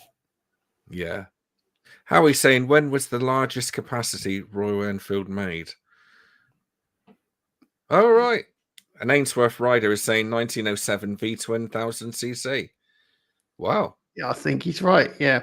More recently, 1907. More recently it would have been the 750 twin that they used to sell. They didn't make many of them, but they exported most of them to the States, I believe, the 750 twin. Right. Constellation, I think it was. Yeah. Royal Enfield Constellation. That's a name that they've still got in the cupboard. So if they ever bring out a big twin, they might call it the Constellation. Mm-hmm. Quinn's done with St. John's for the week. That's good. Well done, Quinn. Yeah, good stuff. So how many have we got on, Gary? Just out of interest. I don't know. Can I see that somewhere? Yeah, it should be top left corner. Normally, sorry. Yeah, there you go. Little eyeball. Yeah, 18 we have at the moment. Oh, it's not bad. No, thanks for coming along. Yeah, appreciate it. Yeah, I haven't been monitoring it. We might have had more, and they've fallen asleep. Who knows? Yeah. So if it's 18 then, and how many have we got comments in here? We got 1, 2, 3, 4, 5. Yeah, there's probably about 10 people watching, not commenting. It'd be interesting to hear from you as well. Yeah, exactly. Land on things. Oh, there we go. Look, Harry's obviously up on his Royal Enfield history. 1937, 1140cc side valve. Wow, 1140cc. Mm-hmm. Cool. Oh, Blake's saying we had 23 as a high point. Simon's saying 24. Saddleback says 25. But not everyone likes wet celery. Yeah, because they did kind of go off on one about wet celery at a time there. Wet celery? What's that all about? Oh, you'd have to go back in the chat to follow that whole thread. Wet celery. Here we go. Here's someone asking for consumer advice. A sensible question. What would you recommend between 350 and 500 that would be economical on fuel? Well, I'd obviously say the Meteor, because I mean, I think that any of the J series 350s, probably the Hunter as well, or the Classic. The fuel economy is crazy, isn't it? It's like it is. You get over 100 miles per gallon without even trying. Mm. You know, sort of 100. That was another thing that I liked it with my Summer of Love bike, was that you fill it up and you literally can forget about it, can't you? Yeah, yeah. I mean, I could do 3 or 4 good rides on a tank full. So like, every time I went out on a bike, I'd look at the fuel gauge and go, oh no, it's 3/4 full. Oh, next time I go out, oh, it's half full. Next time you go out, it's quarter full, and you think, okay, on the way back, I might need to fill up. Yeah, but yeah, because they take some getting used to, don't they? Those petrol gauges, they're not the best, are they? No, I just always used to go by the odometer. I used to just reset that, and on the Meteor, it will do 500 kilometers on a tank full, but at 350 kilometers, I used to start looking to fill up. But you still had over 100 kilometers safety net to find somewhere to fill up. So, around about 350 was when I'd start looking. So that's what's that, 200 and some odd miles. Yeah, but certainly, certainly economy wise, they take some beating, don't they? Once you go beyond 350, they drink a fair bit more, don't they? I'm thinking like the Himalayan. Even the Himalayan drinks a fair bit more than the Meteor does. Does actually, yeah, I've noticed that. So, so even by the time you get to 411, you're kind of using a fair bit more fuel. I think the 350J series is just a brilliant engine. I mean, it's very refined, and it's also got a load of character. Yeah. And it sips fuel. I mean, it's a really good engine. It's fantastic. It's absolutely fantastic. Yeah. I mean, some people have said in the past about having a 6th gear. Not really sure if it probably could handle a 6th gear, which might have been nice on, even if you could cruise in 6th gear at 70. But again, it never bothered me actually on the motorway with the Meteor. Yeah. I just sat in lane 1 and I was happy just chilling out. Find a car that's doing 65 or... Yeah, the trouble is as well, if you add another gear, then you have to adjust all of the other ratios. Well, exactly. So then you might end up with a really awkward arrangement where you're sort of at a speed that you're doing a lot of the time. You're sort of between gears, I mean, like with the 5-speed gearbox, with the ratios they've chosen, it just works. Doesn't it? It does. It really does. Second to third. You can shift up nice and early, and before you know it, you're in 4th. And if it's like a really high-speed road, then you can go into 5th. But basically, the first 4 gears just shift up nice and early, and then you're into 4th and you're cruising. And if it's a faster road, then you nick it into 5th. Yeah, it just really works. Problem is, if you had 6 gears, you'd have to shift it all about a bit, wouldn't you? Yeah, you'd have to shift it all about, and then people will be moaning that it's underpowered. Yeah. And then it will get a name for it being underpowered. People moan a bit that it does 70 and it's capped off at 71 or whatever it is, 72. Again, it doesn't really bother me. It doesn't bother me that it's capped off at 70. Even if you had the capacity to do 80, you haven't got the torque left anyway, have you? So even if you wanted to do 80, you'd be kind of thinking, well, shall I overtake or shall I not? And yeah. No, I think that's the thing that I was most impressed with, particularly in Meteor, guys. The way the engine and the gearbox are perfectly matched. Yes, and that was something that I really noticed wasn't quite right when I got the Classic 350. Because it had a larger rear wheel, It had the same gear ratios and the same sprockets, but it had a larger rear wheel, and it was just slightly higher geared. And so Yes. there'd be certain situations where you'd want to shift up, and you'd shift up, and it'd go. "Ugh." It just wasn't quite ready That's for it. interesting. Yeah, Yeah. it was. I mean, obviously the change in gearing was minimal, but you could certainly feel it, particularly when the bike was new and tight.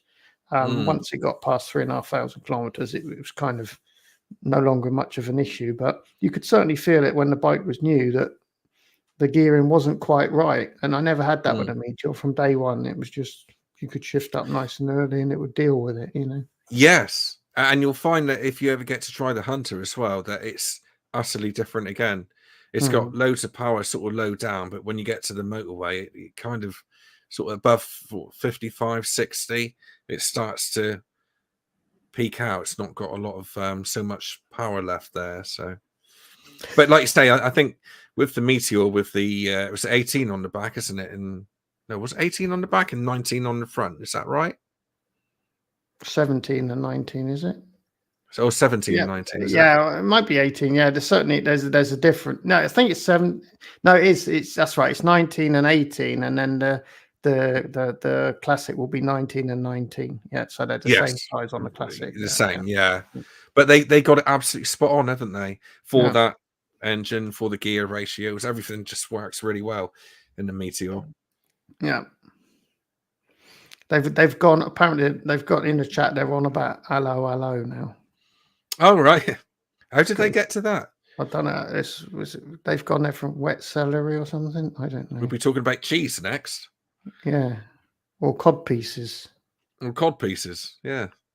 Yeah.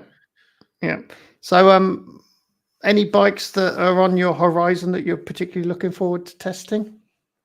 Yeah, Himalayan, number 1. Triumph. Oh, what the new might be new available in January. Right, yeah. Are you down? Are you down to get a go on both of those? Are you?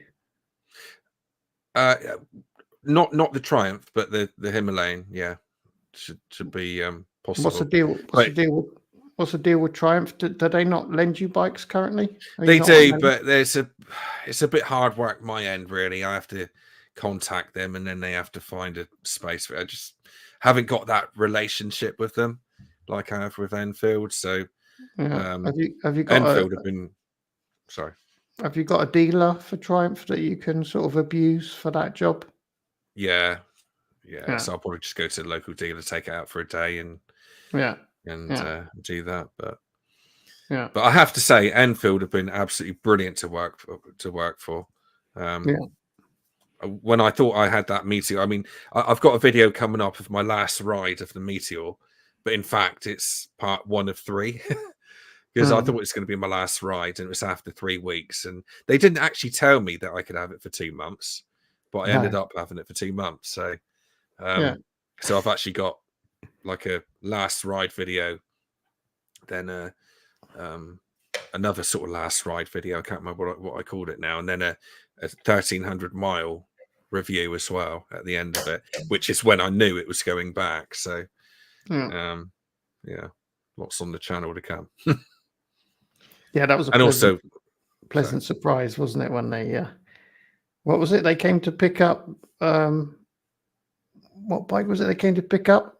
Oh no, they came to drop off a Hunter, didn't they? And then you thought they were going to pick up the Meteor. Yes. And the driver just jumped in the van and shot off. Yeah, buggered off. Yeah. What about the Meteor? I was like, no, it's not on the list. I haven't got any paperwork for Meteor. Yeah, just dropping on. So I've got. So I had like 7 bikes in the garage then. Lovely. Yeah, and and the funny thing is that about 3 weeks after I had the Hunter dropped off, bearing in mind I still had the Meteor, they got in contact with me and said, "Do you still want the Hunter? When do you want to do the swap over?" I said, "Well, I've had the Hunter for 3 weeks now, so I don't know what's happened there, but that's when they come and picked up the Meteor." So, right, it was great. I've what I was saying to you earlier, Gary, that I've had a wonderful year doing this YouTube lark in the summer this year. Just the way that it's, obviously channels got bigger, which doesn't really matter. What does matter is the new people that I meet. Yeah. Doing these shows here is brilliant.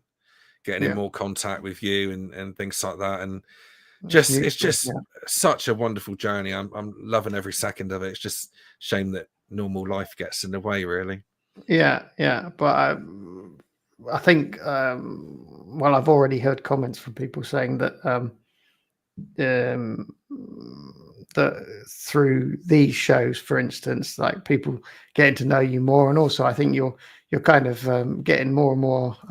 You're loosening up a little bit in your own videos now, and it was really lovely in the summer to see these memories that you were making with your kids out on bikes, particularly the Yeah. meteor. Oh, And it's interesting. Thanks for saying that. yeah, Yeah. no, it's lovely, and yeah, obviously your humour's coming out more and more as well, so that's good.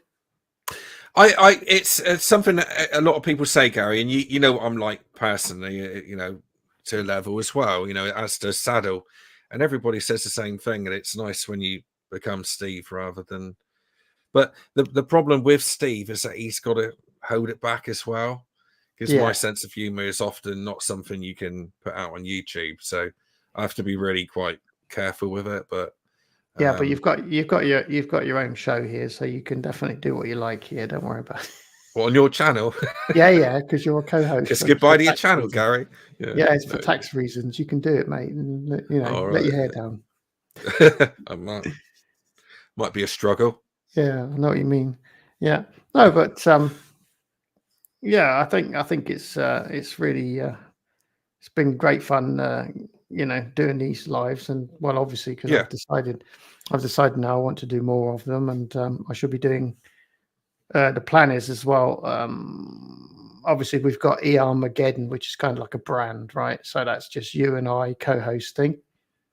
But I'll also probably, because I've got the setup now, I'll probably do some live chats just with my subscribers, just to yeah. interact with the chat and hang out together from time to time. I'd be happy to do that, and yeah, obviously maybe shows with other folks if other folks are interested in joining me for one of my streams sometime. So yeah, it's good. It's It's a good nice to little niche, isn't it? Not, yeah, another and, string to your bow. Yeah, basically it's your fault because I'd never hosted a live stream until I did that first one with you at the end of June, and yeah. I only did that because you kept hassling me to do one. I did. I'm so excited about it. You did. You're lovely. Thanks for that. It's real. It's really good. And now And look yeah, what's happened. Like you got a proper studio set up with a green screen, and that's it. Now I've got to do them all the time now. Yeah. yeah, But then also you're kind of committed now as well. You're fully involved. So for the people in the chat, just so you know, basically this whole concept. Basically we repeated ER-mageddon because we wanted to catch up anyway. We'd have probably done it just for convenience's sake because we're so far apart. We'd have probably done it with a video call. So at the end of the day, the whole idea of the show is we're catching up. We're talking about what we've been up to, what videos we've seen on each other's channel, and interacting with the chat. So that's basically all it is. And it's really nice because it's not a lot of work, is it really? We don't really have to prepare for no, it's great. Yeah, yeah. it's great. And yeah, we're hosting it on my channel. We could just as easily host it on yours, but we're hosting it on mine because you've got enough videos. Yeah, that's fine. Yeah, no, that's fine. It's a nice change actually that it is on somebody else's channel, and don't forget we've got the podcast as well. So I kind of get it on the podcast anyway. So I have got just even I should mention that this will be going out on a podcast as well, by the way. So I've got a podcast which I upload podcasts every week. Some of it's sort of recycled material from YouTube, but at the same time it's doing that quite a lot now. So thing is I'm paying I think it's 15-20 quid a month to host the podcast, so I've got to try and get my 3 hours in every month if I can, of material. So yeah well, there you go. This is a ready-made podcast for you, so that's handy. Yeah. If you're I all don't right with do- that, mate. I mean, I know you're saying that we're doing it together, but at the same time, I appreciate it's on your channel. So No, doesn't matter where it is. Anyway, yeah, I'm not doing the podcast thing because obviously I like to, remain a little bit exclusive. I don't want to oversaturate the market. yeah, no, I totally get you, mate. Yeah. Peter, Lane's Explorer did ask me if Spain do cheese. They do indeed. They do goat's cheese, of course, but Manchego is a very famous Spanish cheese, and it's actually quite nice. Sort of, yeah, it's quite a strong cheese. It's nice cheese. Manchego. Mm. There you go. So there we go. Cheese, celery, cod pieces, pipes. We're doing well. We're covering a whole range of topics today. Brilliant. Mm.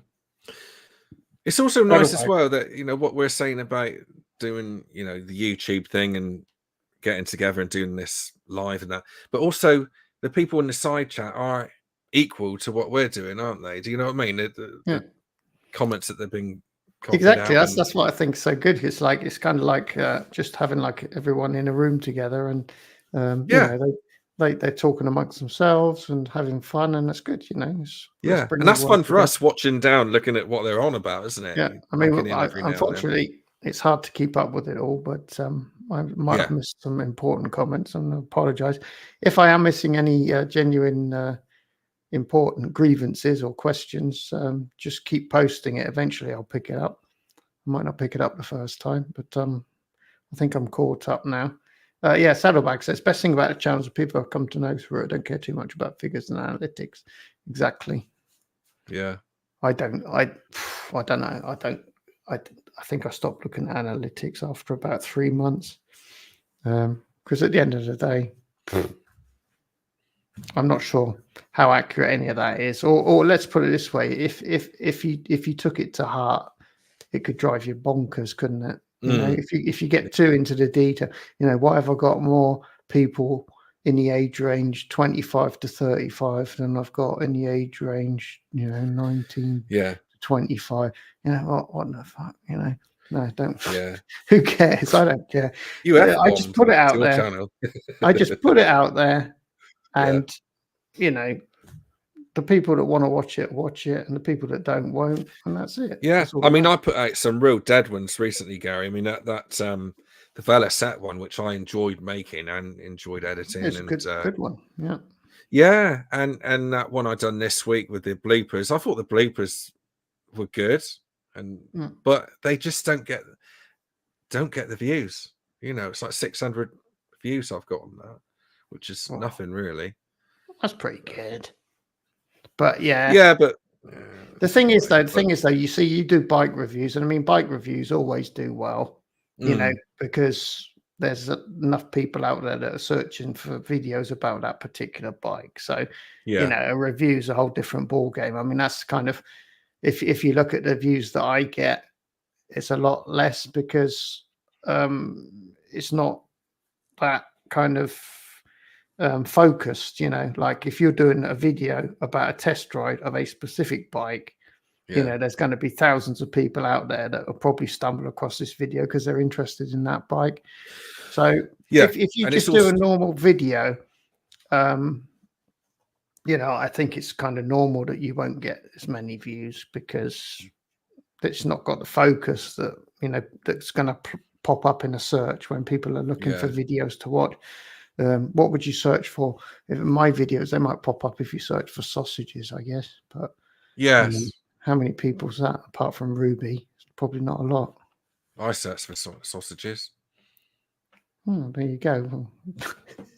There you go, Steve. But with the reviews, it's what I call evergreen content, tentpole content, you know, because it's not just relevant now, but it's relevant 5 years down the line when somebody buys a secondhand Trans Alp or whatever. Yeah, exactly. Me and Diddy done together, that when we got together and had a chat about his bike, you know, again, that's going to be there forever, isn't it? It's going to be, you know, useful for a long time. So totally agree with that, Liddy. Goats, boy, they don't half smell. Oh yeah, we've got lots of people that keep goats around here, and when you go past their garden, oh, it's pungent. Do they stink? Do they? Oh, they do. Yeah, that really does. It makes your eyes water. And bizarrely, when you eat goat meat, it actually tastes like it smells. It's quite an acquired taste. Sounds awful. Yeah, it is awful. I've had it once, and never again. It's kind of like lamb, but with the added flavour of the fragrance of a goat shed. So it's just got like this added pungency. Right. Yeah, no, I think I'll stay away from that then. Yeah, I definitely give goat a miss. I'll stick to the moo cheese, even if it's gone off. This bloody fly is still living. I can't believe it's still here, flying around. Go away. God, so annoying. Just to drink my beer, I think. Just catching up with the chat again. Yeah, billy goats really stink. Yeah, they all stink pretty bad. Yeah, no, goat's cheese doesn't appeal to me at all. I quite like goat's cheese with a little bit of tomato, a little salad, goat's cheese, tomato, maybe some red peppers. Yeah, it's all right. Yeah, cow shit's probably better. Oh, pigs are pretty bad as well, aren't they? Have you ever been past a pig farm? That's pretty pungent.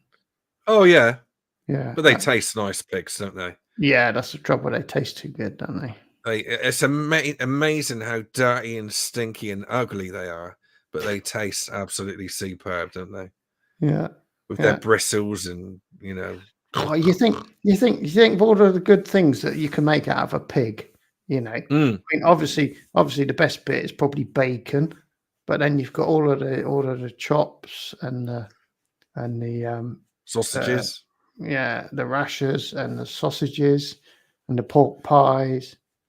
Yeah, basically, they haven't got a chance of surviving very long. They taste too good. Yeah, they do. Poor buggers. They taste too good. They do. Yeah. So I study my average age view is about 97. Oh dear. Yeah, right. So you better start making plans for the future. Your viewer count is about to drop rapidly, I suspect. I looked into my demographics, my, average age. Yeah, demographics, and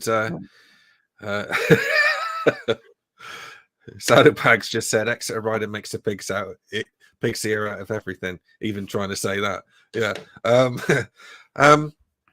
My average viewage age is sort of 50 to 65. So yeah, I'm 46. So yeah. I did. But I think it's like new hashtag keyword codpiece. Yeah, that could work. That could get you more views. Yeah, if you do one of your non-review videos, just do hashtag codpiece.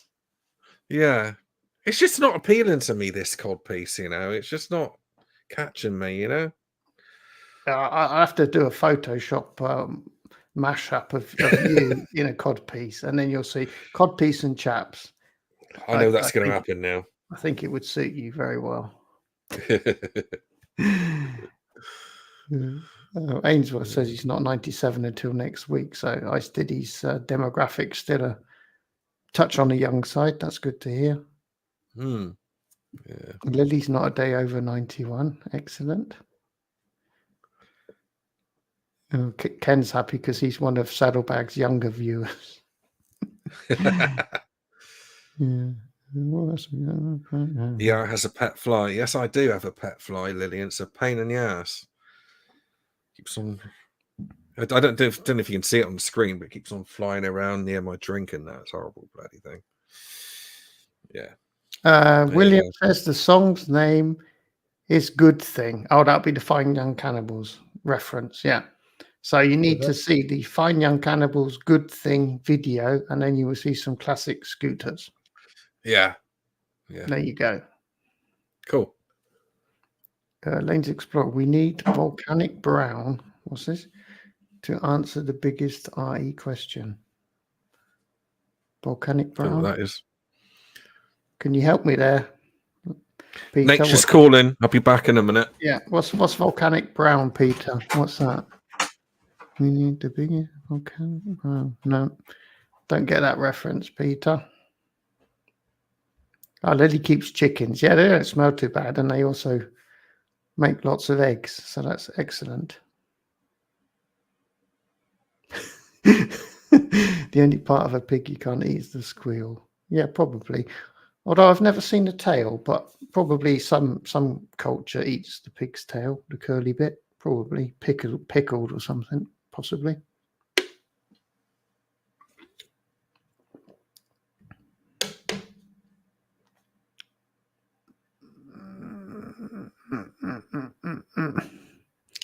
Indeed, a codpiece protects your junk. Indeed, it does.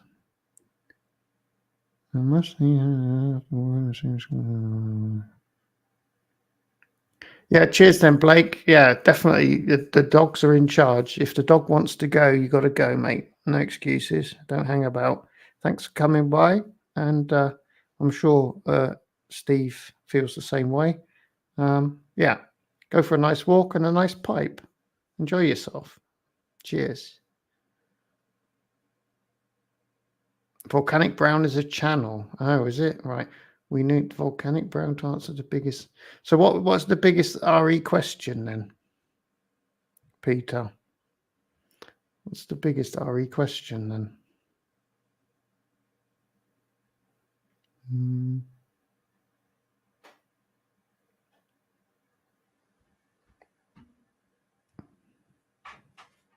It's all a bit cryptic, Peter. I'm not getting it. If anyone gets the references, let me know. Okay, it's a channel. Right, okay. So apparently Volcanic Brown is a YouTube channel. That's what Saddlebags is saying. Oh, right. Never heard of it. No, and Peter says they're going to answer the biggest RE question. So what is the question, Peter?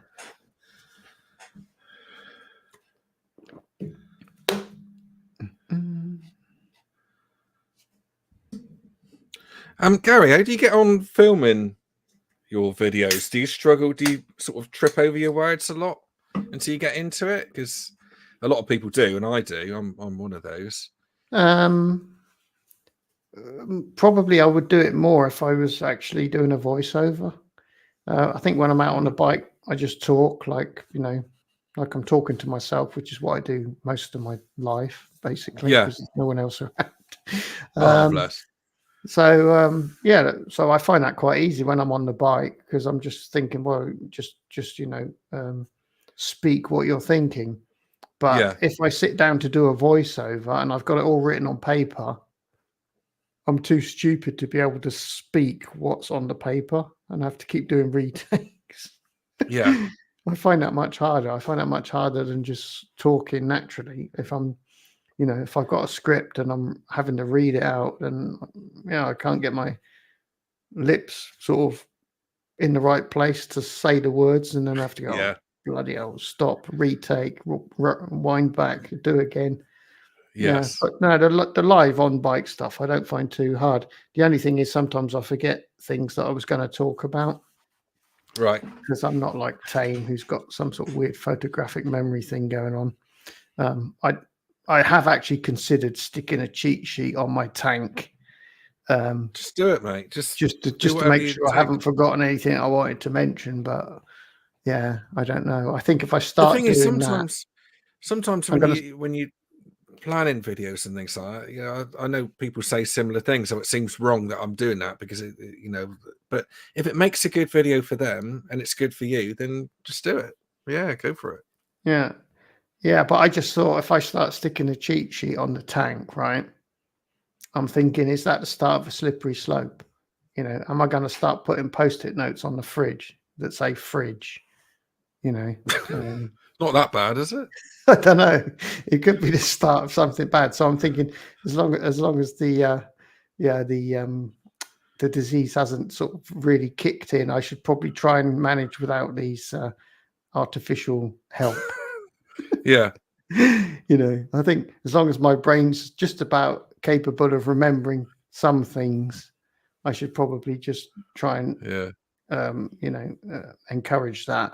If I start writing everything down and sticking it everywhere, then my brain will just totally go on holiday, and that'll be the end of everything. Yeah. I must admit, this year, certainly this year, and to be honest, for many years, I do tend to, obviously with just being busy all the time in the day job, trying to juggle that and juggle the family, and now juggling YouTube, my brain just becomes mash spud, and it is difficult. I do struggle to Yeah, it's just a constant bloody mess in here. But Yeah, seems to yeah, be working anyway. but again, I think for you that's kind of hang on, one of my other lights needs tickling. Ooh, where is it? There we go. That's when it goes from battery power to USB power. It kind of, when the battery runs out, it doesn't pick up the USB power, so I have to switch it on again. Yeah, they're good. Yeah, but I think, I mean, the videos you do, the bike reviews, I mean, they're kind of like extremely difficult as well. Oh God, you know, because there's quite a lot of stuff that you want to say, and it's important stuff. Say and to film as well, yeah. Yeah. Hang on, the battery pack isn't doing its job. There we go. Hopefully that's right now. Yeah, so like when I did my Super Meteor video, that was, for me, that was quite a challenge, because like you say, you're sort of recording it live and you haven't actually got a script, but there is actually a script of things you want to talk about. So you have to kind of dig it out of the depths of your brain somewhere, don't you, on the fly, you know? So yeah, I can imagine that's not easy at all, what you do. But like normally I'm just riding and I'm just talking about some old nonsense that's just come into my head. So, you know, there's no filter, there's no real, you know, it's nothing really super important that I'm talking about. So it's not. Lanes Explorer's going now. Thanks, Lanes Explorer. Thanks for coming along. Lanes Explorer. Thanks, Peter. Yep, there you go. Yep. Yeah. Night, I Peter. enjoy you know, doing the just the vloggy videos, you know, where I'm just sat on a bike talking. I really enjoy that, and it's such a treat to edit as well, because normally when I get an edit, you know, I've got on the reviews, you know, like the Honda reviews, and I've probably got 10 hours of footage, not to sieve through, but to sort out. You know, a lot of it I cut out, obviously. But when I just get one where I'm riding a bike or doing a chat with the fella set, for example, it's perfect. Absolutely perfect. Yeah. Oh yeah, I mean, I really enjoyed that video, but yeah, I think unless someone's specifically looking for a Veloset video, probably not a lot of people are going to find it, are they? Exactly. Yeah. Exactly that. Yeah. But it doesn't matter. At the end of the day, it doesn't matter. Like I say, you know, I do a video and I'll put it out there and it'll find its audience, and you know, the people that watch it, they'll probably derive some value from it, you know, either entertainment or some other, you know, maybe they'll die laughing or something. But you know, that's good enough, isn't it? You just put it out there and you see what happens. I don't really absolutely. Yeah. The thing is, as well, it's like, I think a lot of people think that if you have a successful YouTube channel, that somehow you're going to make it your job, you know, that it's going to be like, you know, that's all you do. You're like a professional YouTuber. But the reality of it is you have to be so big, so successful before that even becomes an issue. So at the end of the day, most of us in the YouTube space, you know, we're so far away from that. That's not why we're doing it. That can't be why we're doing it, because you're never going to get there. Doing what we do, we're never going to get there. You know, if you wanted to earn a living doing it, you'd have to dance around in front of the camera in your wearing your chaps and codpiece and nothing else. You know, you could earn a living doing that for sure. But if you're trying to it kind of makes sense. If you're trying to make serious content, you know, with like consumer advice, that's just not that popular, is it? You know, you're never going to reach those numbers. No. I mean, for me, I just like the whole creative part of it, really. As you know, just getting the shots, putting something together, a little package. It's a bit like painting a picture, really, isn't it? Yeah. It is. Yeah. I'd love to be retired and doing YouTube, because then I think it would be a lot less stressful. But it's like I'm trying to cram YouTube into my working life and my normal life. And so at times it does feel like hard work, and I'm sure you're the same. You know, as much as you enjoy it, at times it's hard work, especially if you've got a deadline.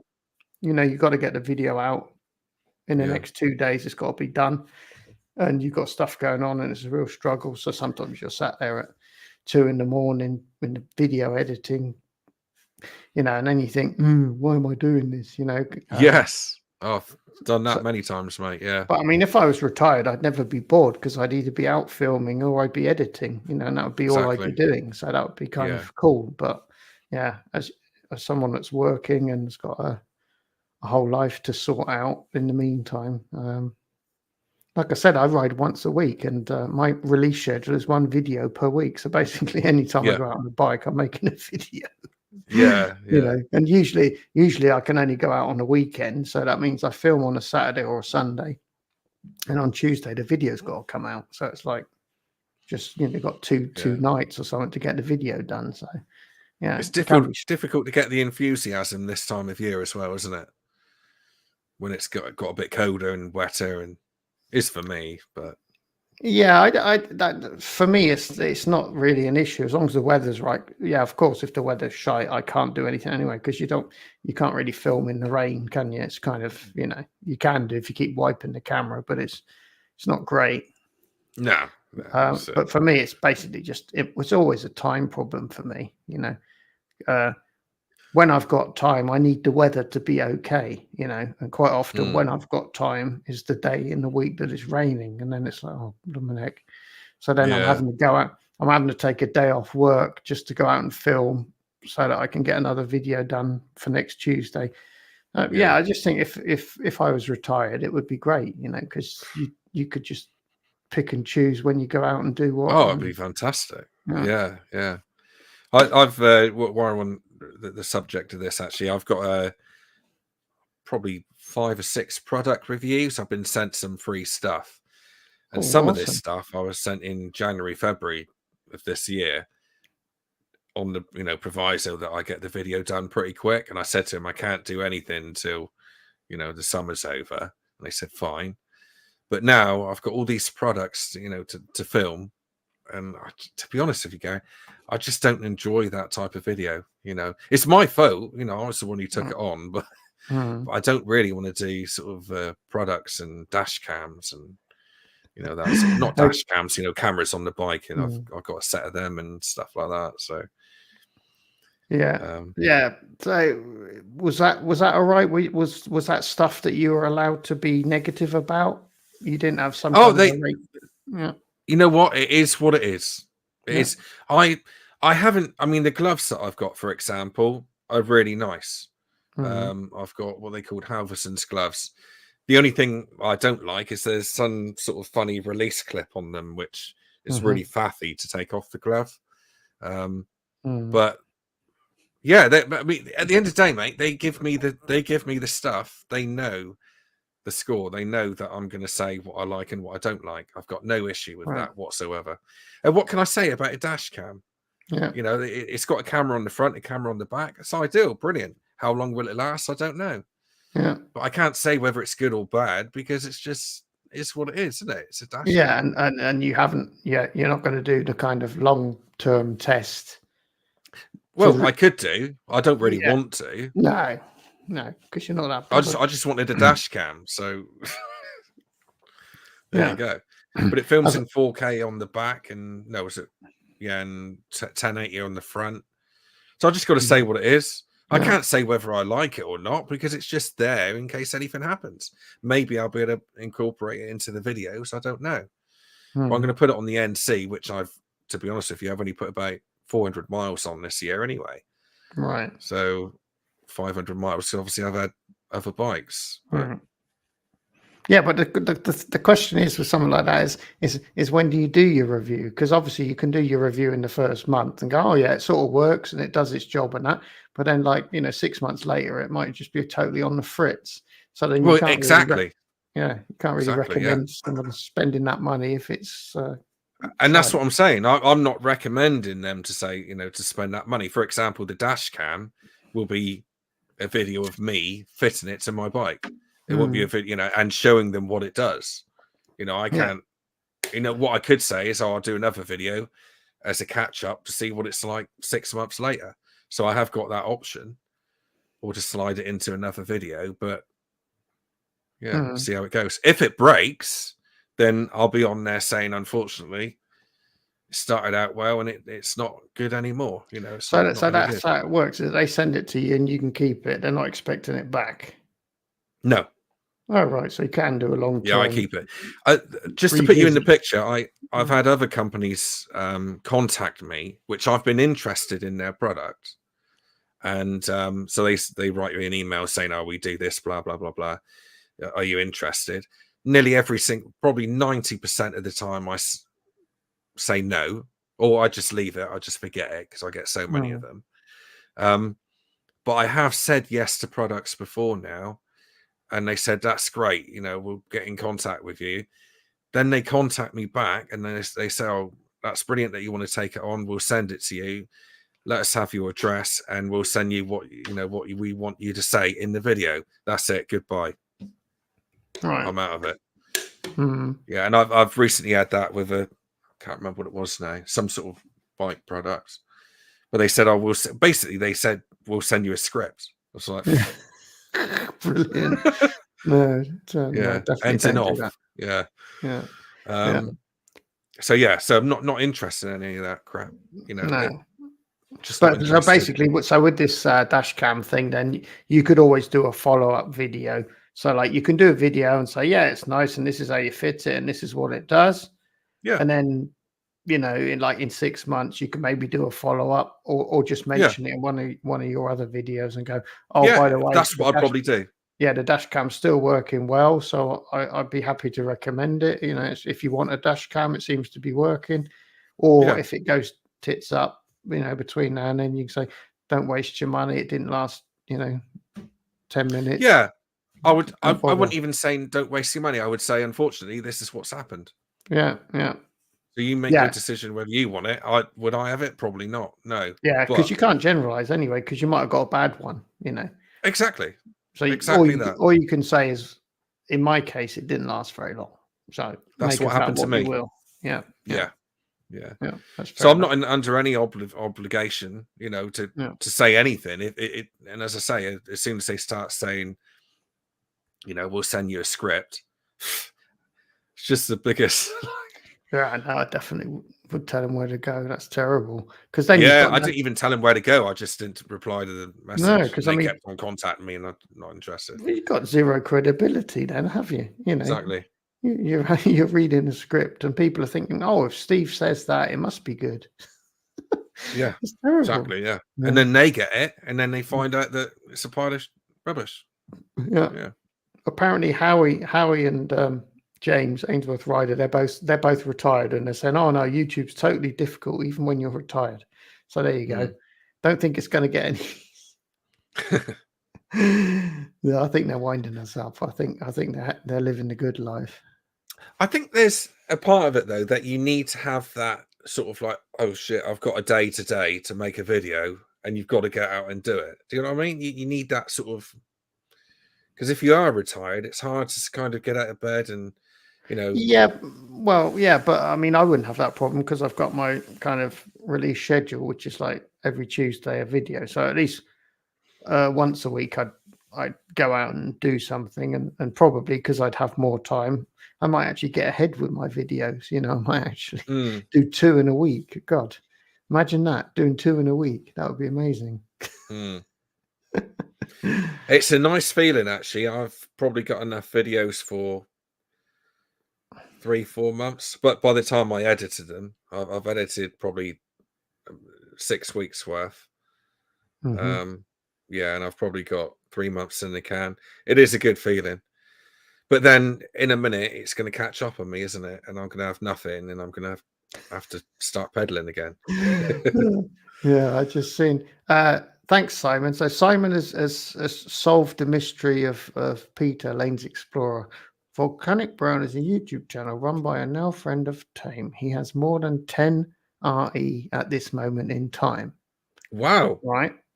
So that's why he's the RE man, because he's got loads of them. To which Simon then says, "You've not been watching Tame enough. Shame on you," which I agree about. To which Lily replies, which is spot on, and that is my big issue with Tame. And that'd be Keeping a up with her. full-time job. That is the problem. I can't possibly keep up. At some point, I gave up. But I do watch when I've got my queue down to a manageable level. I do watch whatever his latest production is, but yeah, I couldn't keep up. I just gave up. I couldn't do it. No, to be honest, I'm the same. Yeah, he's a top bloke, isn't he? That I would say. Yeah, he's but top when bloke, you've got like 50 channels in the list and you're trying to share the love, you know, it's kind of like I haven't got enough hours in the day to watch all of everybody's videos. It's just not happening.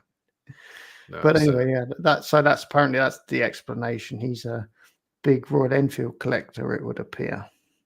So if we need to know anything about Royal Enfield, he seems to be the guy to go to. 10 Enfields, though. I mean, that's interesting, isn't it? I wonder Organic brown. So there you go. I'll try and check that one out. I mean, you know, I've got enough channels in my list that I've not managed to watch yet, but I shall check that one out, definitely. Thanks, Simon.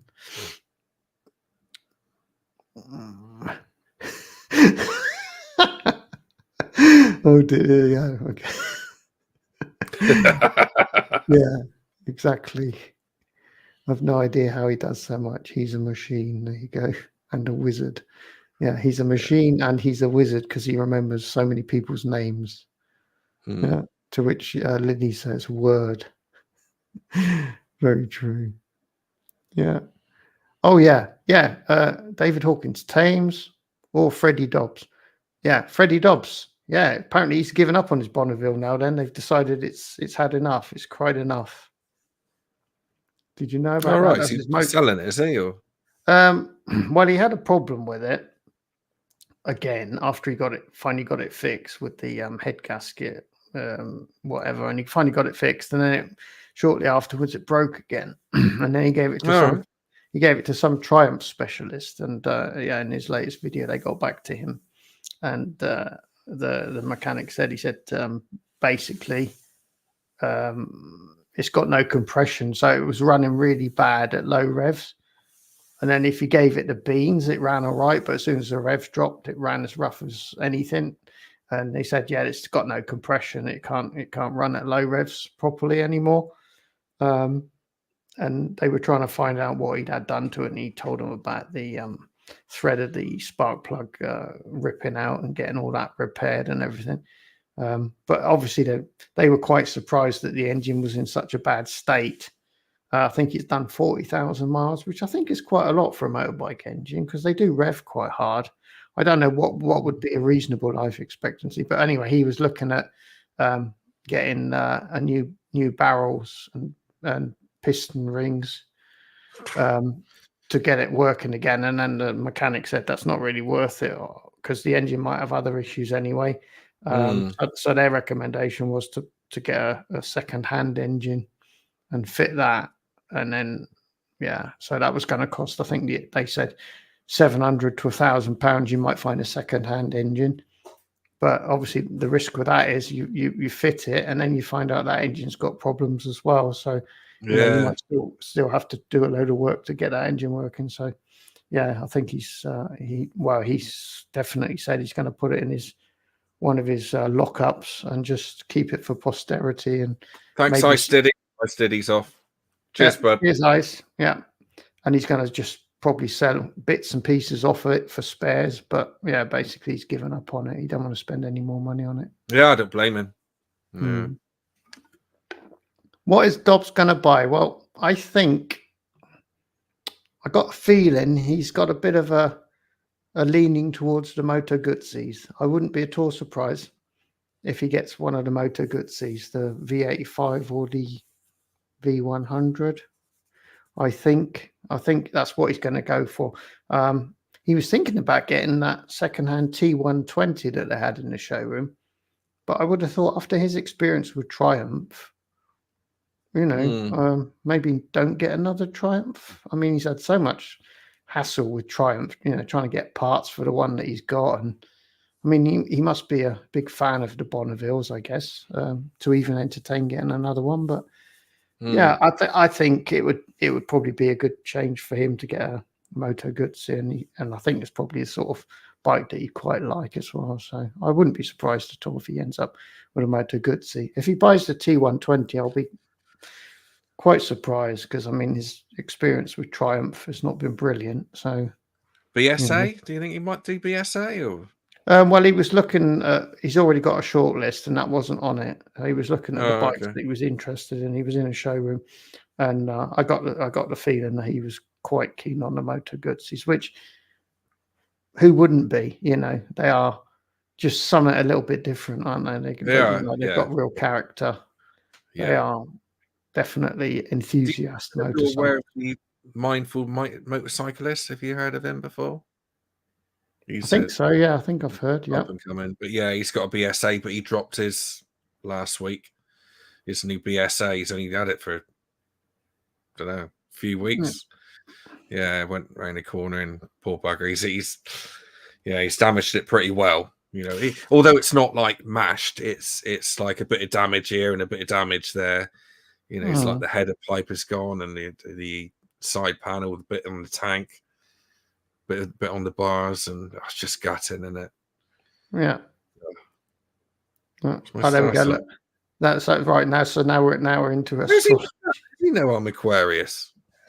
Yeah, I am actually. Oh yeah. There you go. No, I must have that's said it. my birthday, have I? Or what? Right, William. I'm not saying you're going to have to guess. There you go. I'll tell you what. We'll throw it out to the chat. What is my star sign? There you go. Not that it matters, but William's posed the question, so people can take a guess, and I'll let you know if you're right. Yeah, Lily says I love tame, but I tend to dip in and out. Yeah, I think that's that. It's just too much. It's just a bit much sometimes. But he's going to understand that as well, isn't he? That people dip in and out. Yeah, Like we all do. We yeah. all understand that, you know. I mean, it wouldn't be so bad if I was like a lot of non-YouTubers and I had like a list of 10 channels that I'm subscribed to, then I can watch everybody's videos all the time. But fellow YouTubers, we sort of subscribe to each other. Oh, so Howie, sorry, Howie's off. Cheers, Howie. Cheers, Howie. Howie's definitely off this time, is he? Definitely. Yeah. He's off. Yep. Cheers, Howie. And Marcia. Go poops. Oh, was Night, that? Howie. Right. I don't know. So, right. Hang on. Where are you? Buenos noches, Howie. Got to shoot. Oh, Mercia Moto's off. Yep. Yeah, we're going to wind down anyway because we're over the 2 hours already. But yeah, right. You say we're winding down, and then Peaky Biker pops up and says, "Evening, guys." Oh, right then. He's missed 2 hours. Yeah, we've done the. Well, yeah, keep going. Right, so we've got Ainsworth Sagittarius. No, wrong. Keep guessing. So, Peaky Biker. Currently, we're trying to guess my star sign. We've already guessed that Steve is an Aquarius. But what am I? What am I? Oh, William. William, you're not wrong, but which one is it? Hang on, I'll flash it up. Hang on, William. Taurus, I say. Not that I know anything. I'm going to wait for William. William, you're going to have to commit. Come on, William. If you had to pick.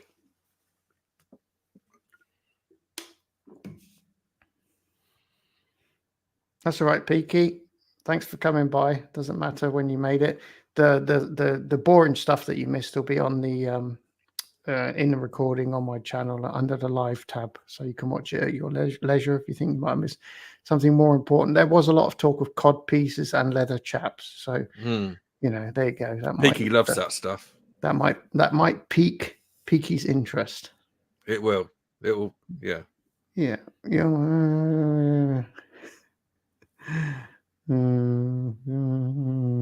Come on, Libra vote. No, William. Yes, William. William is right. Well done, William. Yeah, you were right as well, Steve. Yeah, Taurus. There you go.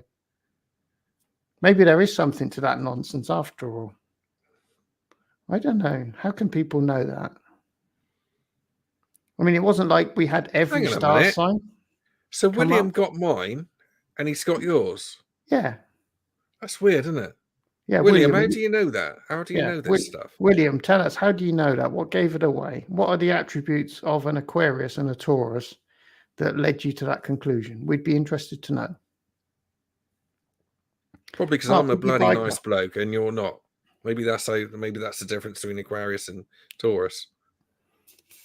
And also, Peaky, it's Ruby. See, Ruby. So I had to buy it.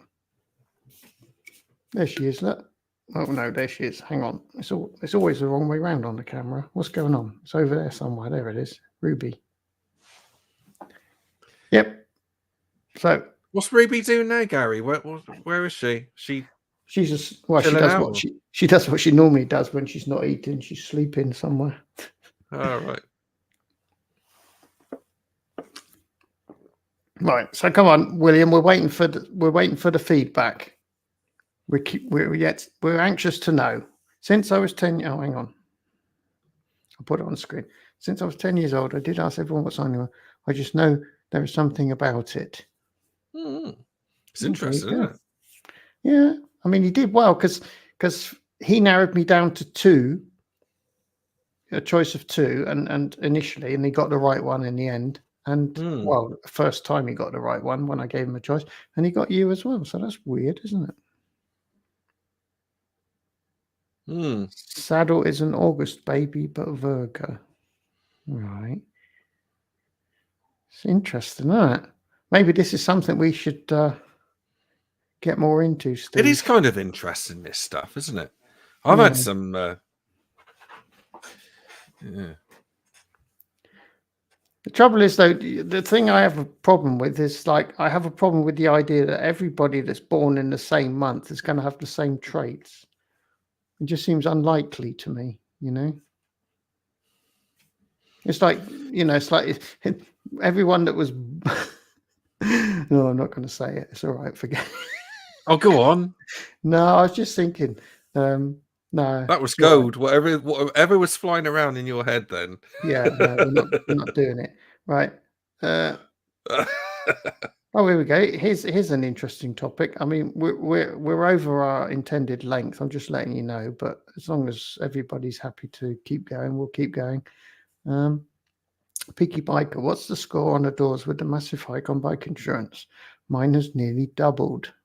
Have you experienced that? I haven't, Peaky, personally. Yeah, I can't really say anything because Spanish market will be completely different anyway, so I don't know. Yeah. So I'm getting the NC reinsured, and although it hasn't gone down, it's pretty much the same price, by 10 quid. I think it might be about £10 more expensive, but I'm actually going from Hastings to Bikeshore now, and they're about another 30 quid.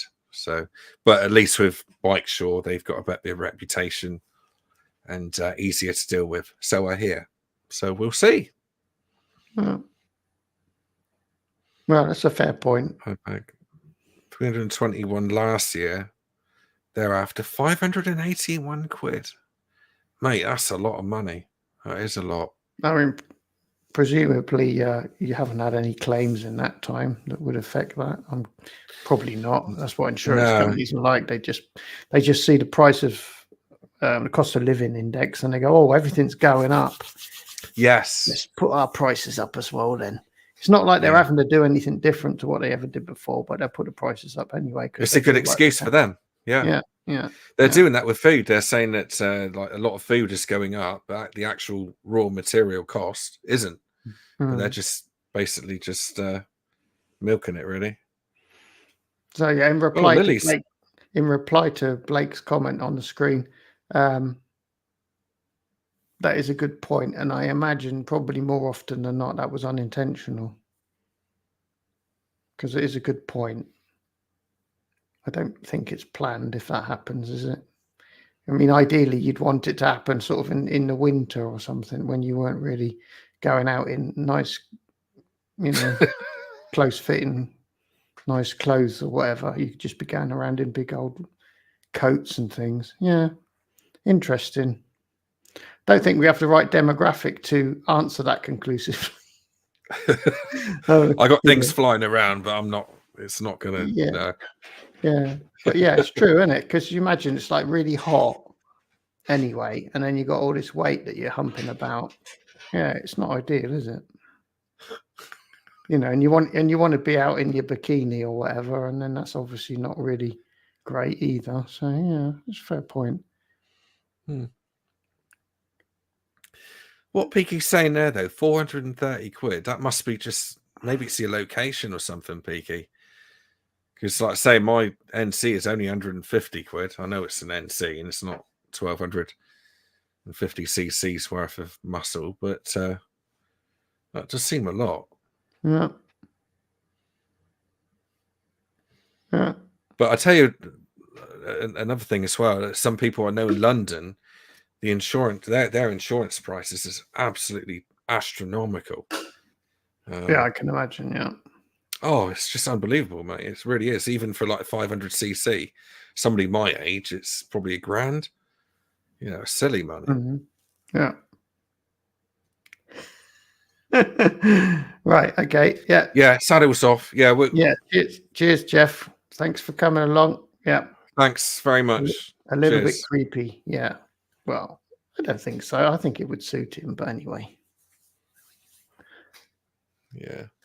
Yeah. Oh, here we go. This is quite a good one. Yeah. I think the insurance company have been watching your channel. Yeah. Good point. Cheers, Jeff. Adios, amigo. Yeah, good. How you feeling? Should we start winding down? Yeah, wrap it now, mate. Yeah, because we're starting to test people's endurance. I'm noticing. So yeah. Yeah, we've had a good chat, and I've only got 3 hours worth of podcasts which I can upload anyway. So right, yeah, keep it within the thing. Yeah, it'd be good, mate. Yeah, good. Yeah, and anyway, it won't be too long before we'll be doing it again, so we can. Yeah, exactly. We'll catch up. I think again. 2 hours is kind of the sweet spot, really, isn't it? Maybe hour and a half, 2 hours. Yeah. What do you guys think in the chat there? No, too late, Peaky. You missed the boat. Yeah, keep going. James wants us to keep going as well. Oh dear. Yeah, the trouble is if we put a 4-hour podcast out or like a 4-hour after the event video, no one's going to watch it because it's going to be too long. Yeah. It's just going to put people off. Yeah, exactly. James is terrible. He's saying, "Come on, 3 hours. You can do 3. You can do 3. There's only another half an hour."